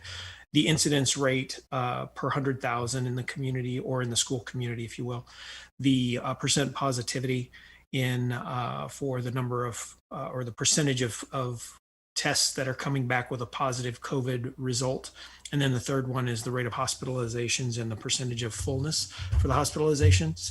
We would like you to consider the following things as data points that we would like to run through the algorithm. And those data points are quite simply, how is the rate of COVID impacting our schools? How are the percentages of students and staff that are being quarantined in each of our schools, and the number of students and staff that are being pulled out of our buildings for those 2 reasons. And then we listed, I think, 7 or 8 different factors that can influence those decisions, as exampled by the 3 schools that we've had to shut down. Things like the timings of their quarantines, the percentage and ability for us to get substitute coverage, the operational limitations, for example, if we lose food service folks or custodial services or nursing services for that matter, that could very quickly be a limiting factor on whether or not a school can function. Substantial indications of in-school transmission, the total numbers of students and staff, as I mentioned earlier, or a very high prevalence of either quarantined staff and students, or a very high prevalence of positive cases, and then just an inability to meet the expectations of the non-pharmaceutical interventions that we've grown so accustomed to utilizing in our district to try to stay open during this pandemic. And I think those factors almost kind of lead themselves to a little bit of an algorithm that we've been utilizing here recently that give us guidance on what's the best approach forward with regards to opening or closing a school or changing a category status. And I think that's the kind of general data that we would ask for your consideration. That would also provide administration the authority and the ability to make those decisions in a much more precise manner, utilizing those factors for consideration. And so while we still have the overarching kind of expectations of the reopening plan and much of the procedure that still exists from the plan that we built in July, there's a lot more detail that we know and understand now, and that we would like to get the board's support in how we would administer those things. And that language is captured in the resolution that quite specifically spells out that authority. If you guys are amenable to that, that allows us to then go administer our schools in that fashion, almost in a case-by-case basis. And Dr. Cook, I believe you shared with us, or maybe Scott Maben did, at a meeting recently in the last few weeks, kind of an internal document that you all are using that really kept track of number of students and staff out with COVID, quarantines, and combined. And so that's really the document that you'd use administratively to keep track and make those decisions on a building level basis. That's correct, Chair Morserow. We're reporting much of this data on our webpage now already, kind of almost in a beta form. And if you have highly detailed questions on that, we can get Scott or Nicole both. They've been integral in helping develop that. So, and I can just tell you, I don't know if Nicole wants to give a shout out to any members of her team, but the responsiveness in which we've come to be able to know and understand how that data can inform our decision making.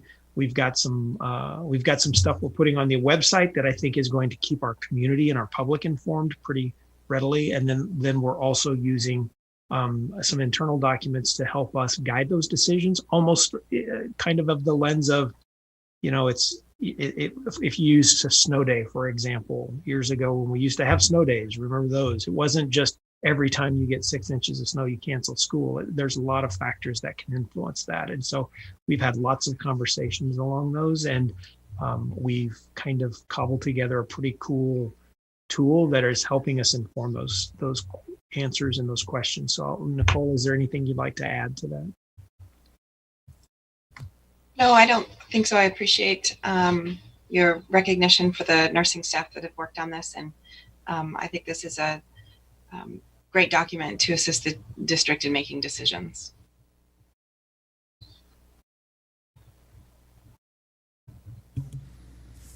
Okay, thank you. Board members, any questions about that document that we were just looking at, the, what's it called? The COVID data considerations for changing category status?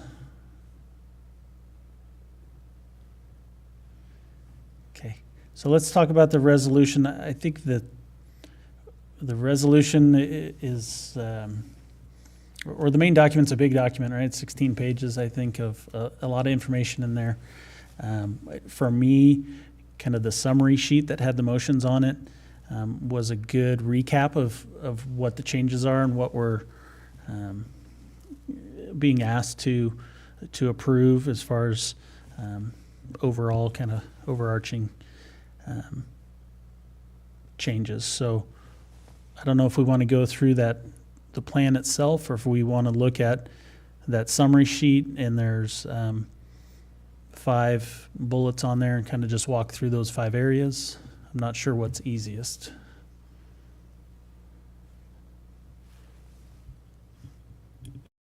Let me, if I may, Chair Morserow, I think the major changes are simply the 5 that are listed on that informational summary.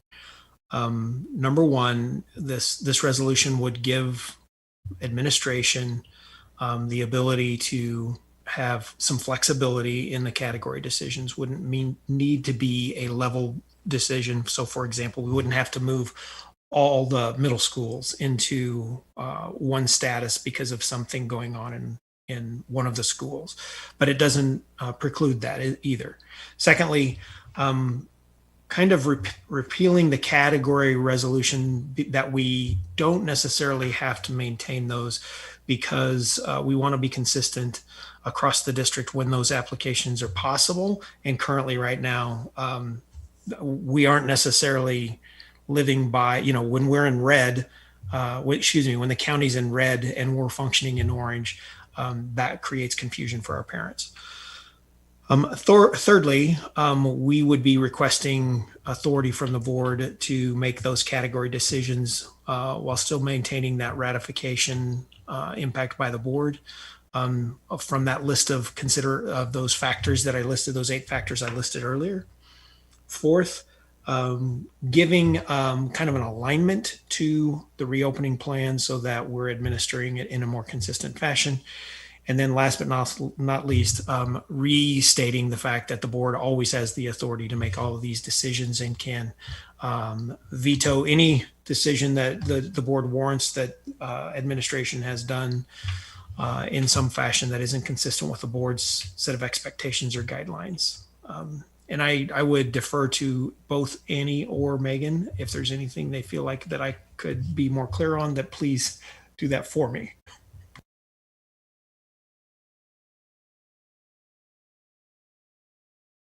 Good evening, trustees. I don't know that we have anything additional to add to Dr. Cook's summary. I think the goal of the resolution is exactly as Dr. Cook explained, in twofold: help do some cleanup with to reconcile what's happening now on the ground versus what we'd all hoped might happen. And I think we had really good goals, but everything is just too fluid and changes too rapidly. So now we're trying to recognize the flexibility that's needed, but importantly, the board does retain all of the control here. So the thought was administration could make changes as we're going, come to you for ratification, or if the board wants to make a decision on its own, you have that authority in either event.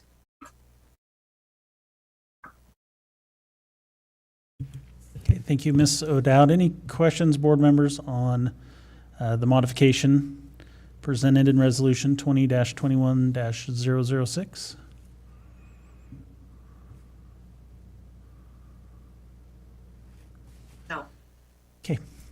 So is there a motion to approve Resolution 20-21-006 in the appendices as presented? So moved. Second. Okay, thank you. It's been moved and it's seconded. Any discussion on the motion? All right, all in favor? Aye. Aye.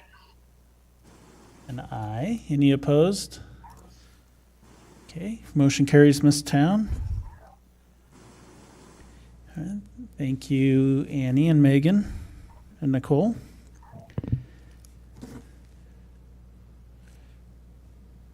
All right, policies for action. Looks like we had 5 policies we saw last month for information, and those have been out for comment for the last 30-ish days or so, and it looks like no public comment was received on those. If there's any questions or comments from board members, we could have those now, or I'd ask for those now, or ask for a motion to approve the policies as presented.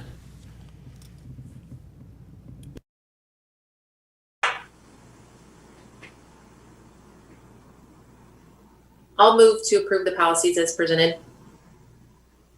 Okay, Second. thank you. It's been moved and seconded. Any discussion on the motion? All right, all in favor?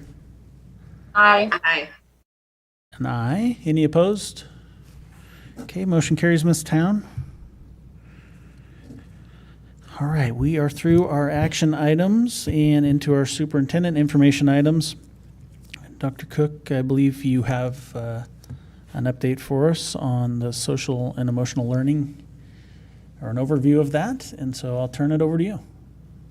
Thank you, Chair Morse-Rowe. This is an area that I am quite excited to have a presentation for you, and I am going to kick it over to Andy West and Keith Orchard, who are going to present kind of an overview of the work and some of the just kind of the evolution of it, the way that this social emotional learning work has changed since the beginning of kind of inception to now, and how we're focused on getting our team and our teachers and our school staff prepared to deal with just every situation, every circumstance that we face, from the lens of wellness and what does it mean and how does it feel to go to a school and feel like you're part of that community, and walk into an environment in which felt safety for every kid is the highest priority. So I'm super excited. I cannot tell you how long I've been waiting for this presentation. It is so meaningful for me, and I'm excited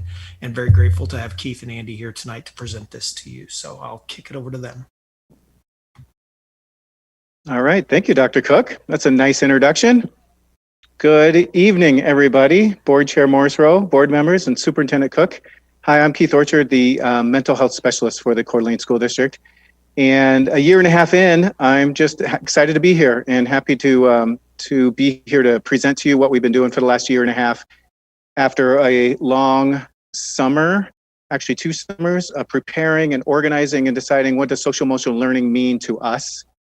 And so if we get started, we know that our North Star is always the portrait of a graduate. And so everything that we do, everything that we've written, and all of our actions should be leading us there.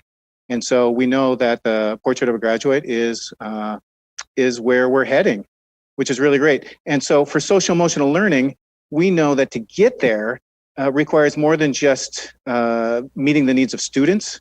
We have to meet the needs of the entire system. And it's not just teaching students how to be great academically, great socially, great emotionally, all of that. It is also knowing that the entire system has to be there to support them. And so with that, we'd like to talk about the 4 focus areas of the social emotional learning framework. Just a review of what those are and what we've been up to in the last year or so. And so I'll pass it off to my good friend, Andy West, who can share more from here. Thank you. Good evening, Chair Morse-Rowe, members of the board, and Superintendent Cook. Thank you again for having us so that we can really take a moment to celebrate the work that is happening in our schools. The first area of focus that we want to bring your attention to and point out some of the activities that are happening in our schools is student-focused social and emotional learning. So Keith and I came on last summer And really, we came on in the middle of tremendous work that was happening, this shift from, and it's a national shift, but a shift in our district in particular, from what's wrong with the student or what's wrong in the moment to what do they need? What do our students need? What do our families need to be successful? And so our community, voted for mental health to be at the forefront of the levy, and our schools were already engaged in the work and willingly accepted our training and support to really increase the activities happening for students. And so you saw in your presentation materials, and we're just going to show you a little bit of what's happening. Our schools are shining. They are working so hard for students, K-12, pre-K-12. We've got a lot happening in what we are calling explicit SEL instruction. And so that's really focused lessons tailored to social and emotional learning. There's a list here in the presentation. If you're following along in your packet, it's on slide 5. But that is, we've got counselors lessons happening at the elementary level all the way through secondary. We are doing, kids are learning about zones of regulation. I think we've presented on Flip Your Lid. I've got my hand motions going here so that they can communicate about their regulation and what they need. We're also moving, and this is kind of the exciting thing this year. We've had teachers that have really taken this on and have been doing it for quite some time, and now it's part of where we're headed in instruction, is integrating social emotional learning into academic instruction. So alongside a lesson, maybe an SEL essential question. A read aloud may include a book where the character is talking about their own regulation, processing emotions. The students are engaged in this rich academic environment and also learning and talking to each other about social and emotional skills, and it's coming together in this really rich and rigorous way. And then on top of all these things and more, this is just a list of some of the highlights. We are seeing a lot of student-focused support, so that individual support and student-based support, individual counselor meetings happening K-12. We have referrals to mental health community members if students need those. We've got safe zones in our schools and our classrooms so that kids can take a break when they need to and regroup. Students are receiving daily check-ins. Kids are hearing their name every morning, good morning, from a trusted adult, so they really feel a part of the school community. Someone's looking for them to show up and to be present. And I'm going to show you, we'll see a little bit later if you haven't already clicked on the link. We've also got some really great virtual resources that our secondary schools, Coeur d'Alene High School, has put together. So we're going to look, I want to take you on a little tour virtually since we can't always all be in all of our schools. These are some of our sensory supports. We've received some grants from Mountain West Bank and other donors in the community, and this is just an example of a few schools and the sensory support that's provided to students. They have, you'll see here, Fernan, Sorensen, Bryan, and Winton. They're just a handful of schools that have these types of rooms. And sensory paths, so students can take a break and regulate and kind of recenter so that they can go back to the classroom. We also, on our next slide here, students definitely need support from adults, but they also need support from each other. And Bryan had this incredible idea. It's called the Bear Care Station. So if students are on the playground and they get an owie or they need a Band-Aid, they can get a little referral to the Bear Care Station, and they are taken care of by their friends. And so they're showing each other nurture and care. They're learning to ask for help from one another. And you can imagine if you can do that in 3rd grade, you're really starting to build the building blocks to be able to do that in 6th grade and 9th grade and 12th grade. And just a caveat, these are pre-COVID pictures. A lot of these are from last year, so that's why we're seeing kiddos put together without masks on. The schools took it on, the elementary schools.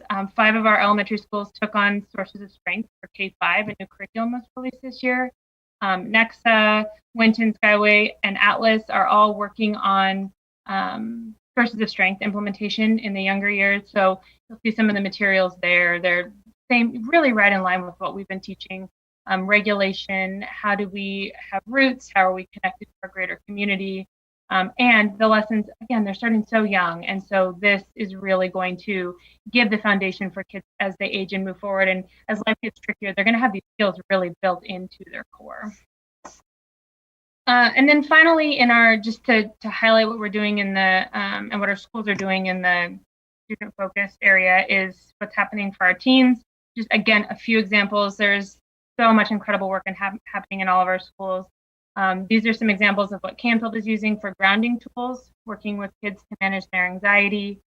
Sources of Strength is rich this year, and really there's a high focus on how do we keep that alive. We know that kids are more isolated than ever in this pandemic, and so how are they getting the support that they need from each other and from the school? And then that is the link I was talking about. The Vaccine Counseling Center put together this support webpage for high school students that they can navigate to. It has so many resources that they can access from their home. So that's going to pull it up for us. So you see there's sound and music, visual relaxations, virtual tours. You can get into the live animal cams and take 5 minutes to watch a panda in San Diego, which, you know, is calming, and then get back to your virtual work. So again, our schools are just really rising to the occasion and supporting and providing our kids with incredible resources in the realm of SEL. So I will hand it back to Keith to talk about staff well-being. Thanks, Andy. So we know that for students to do well, staff need to do well, just fundamentally. And when we really take good care of our teachers and our adults in our school, so Seth, if you can go to the next slide, please, then we know that students do better. And so we've got a lot of different things on the next slide that we have put in place to try and help staff stay strong, stay regulated, stay focused, stay resilient. The first one, Collaboration Wednesdays. Of course, it used to be Collaboration Mondays. They get time to collaborate, to learn, to grow professionally. Andy and I are doing pretty much every single Wednesday. 2 different schools are getting a different presentation depending on their needs, but a whole bunch of them are asking for resiliency and self-care presentations, which we've been doing over and over to many different schools, to remind teachers to slow down, to remember how they're doing, to think about what skills and needs that they might have, so they can stay in the game longer. Then, of course, I'd like to say thank you. Well, on behalf of the teachers, the hybrid schedule. When you all voted to allow Wednesdays for planning and connecting, teachers said that was huge. That has been a huge blessing this year, because teaching in general is really stressful and can be very isolating. This year, more so than ever, because they're asked to do more. Not only teach all their kids, but figure out online learning and all that. They said this Wednesday collaboration and Wednesdays to prepare and meet the needs of their kids has been huge. So on behalf of them, thank you for that. I'm going to go to the bottom, the staff problem solving. That's Andy and I. We are available. We go around to schools. They say, man, we got this kid. We just run out of ideas. How can we help this student? What should we do? So Andy and I run around. We help them plan and problem solve and discuss what are resources and options for those kids. Schools can get leadership counseling. And so when we're in a school and they're one of our pilot schools, then we're there to help support the leadership, because in the end, it's not about Andy and I being there and being around. It's about them being self-sufficient so they don't need us anymore. Then, of course, teachers say that what stresses them, but also makes them happy, it stresses them in the good way, is when they learn how to be better teachers. So all the trauma training we've been doing, plus all the PEVC or instructional framework stuff, it's hard for them. They say it's challenging, and they say they like it because they're getting feedback and becoming better. And then finally, I want to highlight the Making Sense of Your Worth. This is a training. It's 16 hours long, and we have run 4 different cohorts for this training now. And it really is self-care and self-awareness, where teachers learn, kind of make sense of their history and some of the messages they might have received throughout their lives. And in the end, when they are done, we find that they, well, if you go to the next slide for us, Seth, we'll see what they say, right? Because we do a pre and post assessment. Oh, here's one. Other schools, they've done all sorts of things to take care of their teachers. This is one at Coeur d'Alene High School with a teacher care luncheon. And of course, administrators have been very aware of their teacher needs and that teachers are stressed and doing all sorts of things to try and support them in that. And then finally, the Making Sense of Your Worth. This is a pre and post scales, right? Teachers say, hey, what am I worth? Am I worthy? Am I a good person? Am I kind, loving, smart, confident, happy, sad, angry, lonely, and about 14 others? And these are the scores. These are the pre to post assessment scores. So you can see that kind, loving, smart, they all go up by about around 30%, 30 to 40%. Same with confident and happy. Sad and angry both go down by 30 to 40%, and lonely goes down by 890%. And that's after 8 hours of group work, really. And we're thrilled to say that this is consistent across every group that we run. And we just got 5 more counselors in the district trained to facilitate groups for teenagers as well as teachers, and then hopefully soon parents, which is really exciting because if we can provide as many people as we can in our community to provide this to, we think would have a true, deep, lasting impact. And so the third area of focus, our community partnerships. Really our goal is to engage in these meaningful and supportive community partnership at each school site, again, this has been going on for a long time, our school district partnering with the community. We have an incredible community here in Coeur d'Alene, and always they're willing to support us and support our students. And so we have so many partners, even more than are listed here, that are partnering to meet needs for our students. That has increased this year. It's only increased, people coming and saying, how can we help? How can we provide for the students and families that have been impacted by this pandemic? And so we are continuing to grow the partnerships. We are hoping to organize those partnerships as we look forward. Our aspirational goal is to have these neighborhood schools where families can get their needs met, not only students' their educational needs, but how can we partner with the community to meet family needs so that we're raising our community together. And then also we're partnering to grow this kind of interconnected community. So Keith and I do the best that we can to participate in the subcommittees and councils that are available. We're also, we have a family and community social worker that Keith is going to talk about a little bit, and she is participating in some of these committees, and we just hope to grow that so that we can participate and support the committees that are out there, and that we can use the collective of Coeur d'Alene to continue to support our schools and students. And finally, our last area of focus is the family engagement in education, because we believe that if families are engaged in the education process, their kids do better. And so anytime we can connect with a parent, help reduce the stress of a parent, help teach the parent either new skills or how to support their student better in their school or outside of the school, we know that that's a win for us. And so of all the 4 areas, this is the one we've probably had the least amount of time developing so far, though the big change was the hiring of a social worker last year who has begun working at Bora mainly.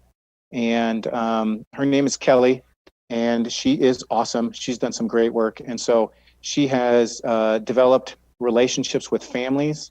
She has made home visits safely during this environment. But one student who was consistently or chronically absent, she made a home visit, discussed with the parents, help just talk through some things, because the parent would not return phone calls or emails. And then the student showed up every day of school the next week. And the power of face-to-face and the powers of truly engaging, that she was able to do that. Of course, connecting families with resources, all sorts. And so Kelly has assisted families with finding food, emergency shelter, counseling, childcare, all sorts of things. In terms of food, help deliver backpack meals, Thanksgiving meals, already planning for the winter break and meals during that time, and already talking about summer, how to stay connected with kids during winter break, and perhaps having Zoom calls during winter break, perhaps making home visits, and then also talking about how do we connect with kids during the summer? What can we possibly do to continue to help them to learn and grow? So with Kelly's support and her hard work, we've come a long way in one little part of our community, and we're hoping to grow that a whole lot more in the coming years. So just as we wrap up, we wanted to give you a little preview, kind of an inside look at what our focus school planning looks like. This is a 20,000 foot view, so it's not going to give all of the details. But it is just kind of an overview of this is specific to Bora, but the work that's being done in the schools and how it's tailored not only to our framework. You can see in each of the goals and areas of intervention that it's pretty connected to a framework, or to an area of focus, whether it's explicit SEL instruction. That's kind of what that first goal is about, or it's about integrating SEL instruction. We're also using those portrait of a graduate dispositions, so character, collaboration, community, character. And the goal in each of our goals is to raise up the collective knowledge of SEL, support in the school, partnership with communities. And what I can say is that what we're seeing is that the work is being done. The teachers are digging in, school staff is on board. They're showing up, they're excited to do lessons with kids, they're excited to participate in making sense of your worth, to reach out for kids that need extra intervention, tier 2 or tier 3 intervention.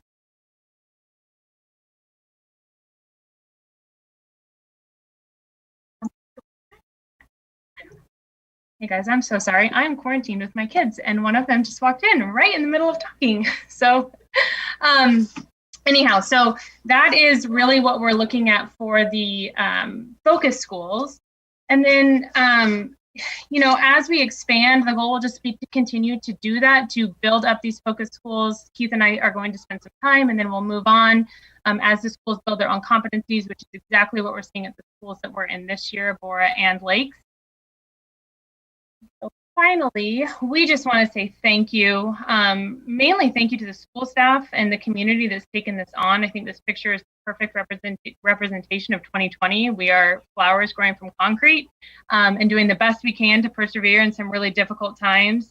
So we're thankful for the commitment, and thank you to you, the board, for your investment in mental health and social emotional learning. And then Keith and I are happy to stand for any questions.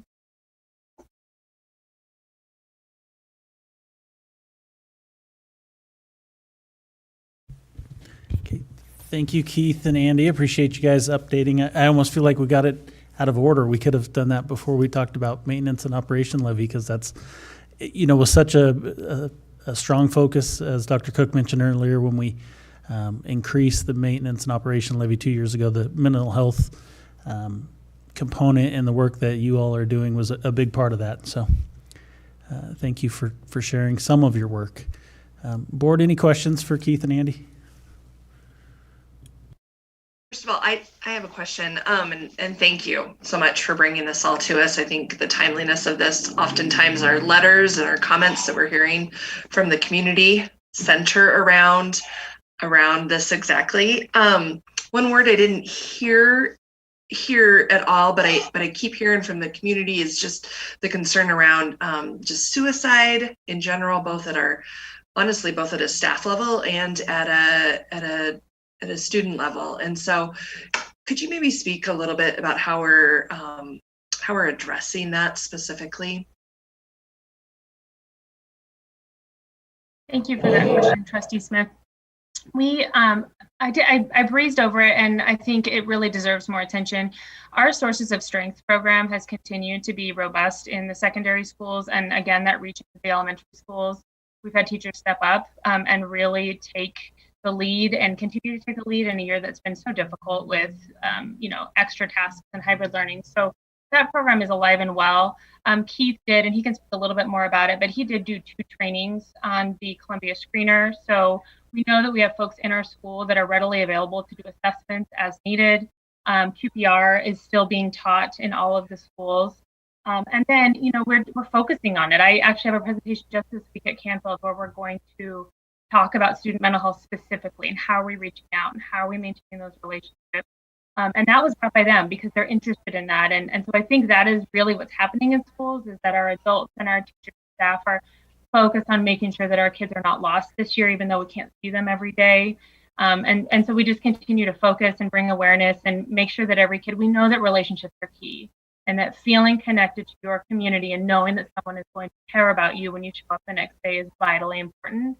And it's not Keith and I know that. I mean, we do, but our entire staff knows that. And so really folks are paying close attention. We are also, you know, continuing to try and provide the in-school therapy. And if we can't always do that because of a lack of resources, the counselors are well connected and actually sharing resources. I probably see an email once a week of who's accepting clients, how can we get kids in quickly, how can we find a good match so that families aren't languishing on wait lists. So there is a very coordinated effort to make sure that students are getting their needs met. Perfect. Thank you so much. And I would say you mentioned early on just about how utilizing some of these skills and then going right into an academic, you know, a lesson or whatever. And I witnessed that in a class this week. as I was listening in, and it was just well done by that teacher who started with some social emotional learning quickly, but then they transitioned into the academics. And so you can just see that training really playing out. And it was really, really powerful. So thank you for your work in this. And I want to thank you both as well. That's all right. I just wanted to thank you both as well. And then maybe put it out there that I know that opening books and opening doors is has done something about getting social emotional learning book bundles into our Coeur d'Alene classrooms, correct? I know that you can reach out to them and sponsor a classroom that includes 7 books, and I believe it's like $100 to sponsor that. So have we been getting quite a few schools and classrooms sponsored? Anybody, do either of you know that? I'm not sure about the number of sponsored, Tambra. I'm not sure about the number of classrooms that have yet been sponsored. So far, what I know is that all the schools, eSchool will be up and coming, but all the other elementary schools, for instance, have that collection of social emotional learning books shared by their grade level. And Jeff might even have an inside scoop about how many classrooms have actually been adopted specifically for the SEL books.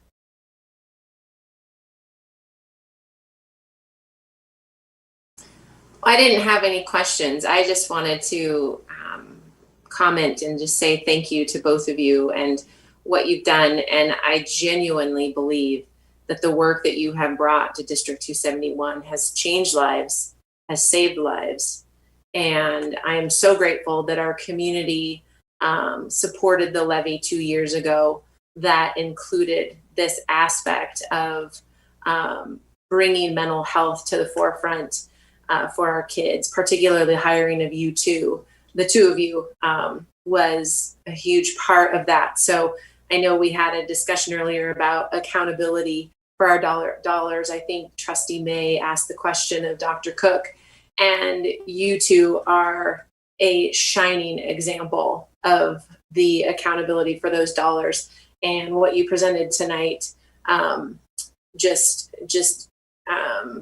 clarifies or emulates, what our goals were in having that extra funding to be able to do that. So thank you for all your time. Thank you for all your caring.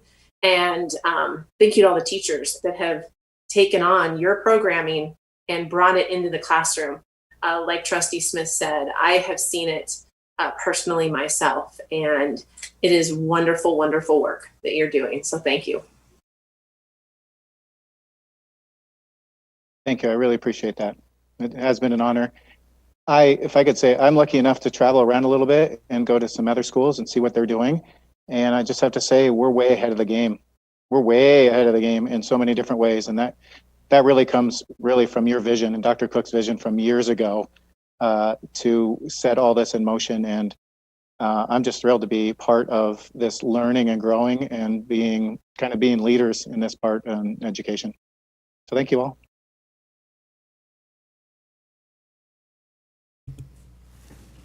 Yes, thank you very much. I'm almost a little afraid to unmute now, but I think we're good on children. So thank you for the presentation and the grace of the interruption that is, I guess, real pandemic life. And again, I want to echo what you all are saying. Really, we couldn't do any of this without the openness of our staff. People ask me all of the time, how was it difficult and how did you enroll and get people on board? And the answer is we didn't have to. They already were. They were excited to do this work. And so we are grateful for that, and we have an incredible school district and community. So thank you for your time tonight. Can I just say my only disappointment is we didn't see Andy's husband Jeff come racing into the room and sliding across the floor and scrambling away. That would have just made my night. So Jeff, show up next time, will you?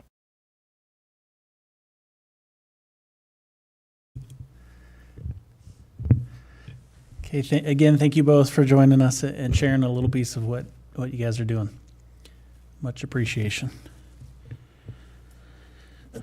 Okay, board, we're almost there. Just 2 more items to cover here tonight, and then we can head on out. So first one up is policy for information. These are 3 policies That'll be out for public comment for the next 30 days or so and come back at our January meeting. And all based off Idaho School Board Association recommendations. One policy dealing with district-provided access to electronic information, a transportation policy, and then another one around district-owned vehicles. So the red lines were in the packet for your review. Is there any questions on those?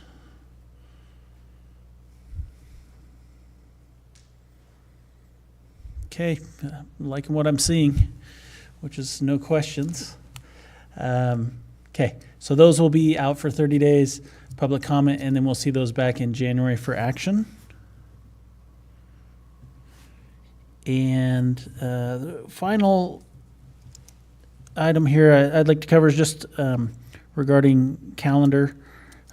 We have, I think, penciled on our schedule a third Monday workshop, which would be December 21st. Of course, that would be the first work day of the winter break. And so Ms. Town and I had looked at some possible alternatives. The previous Monday would not be available because of long-range planning.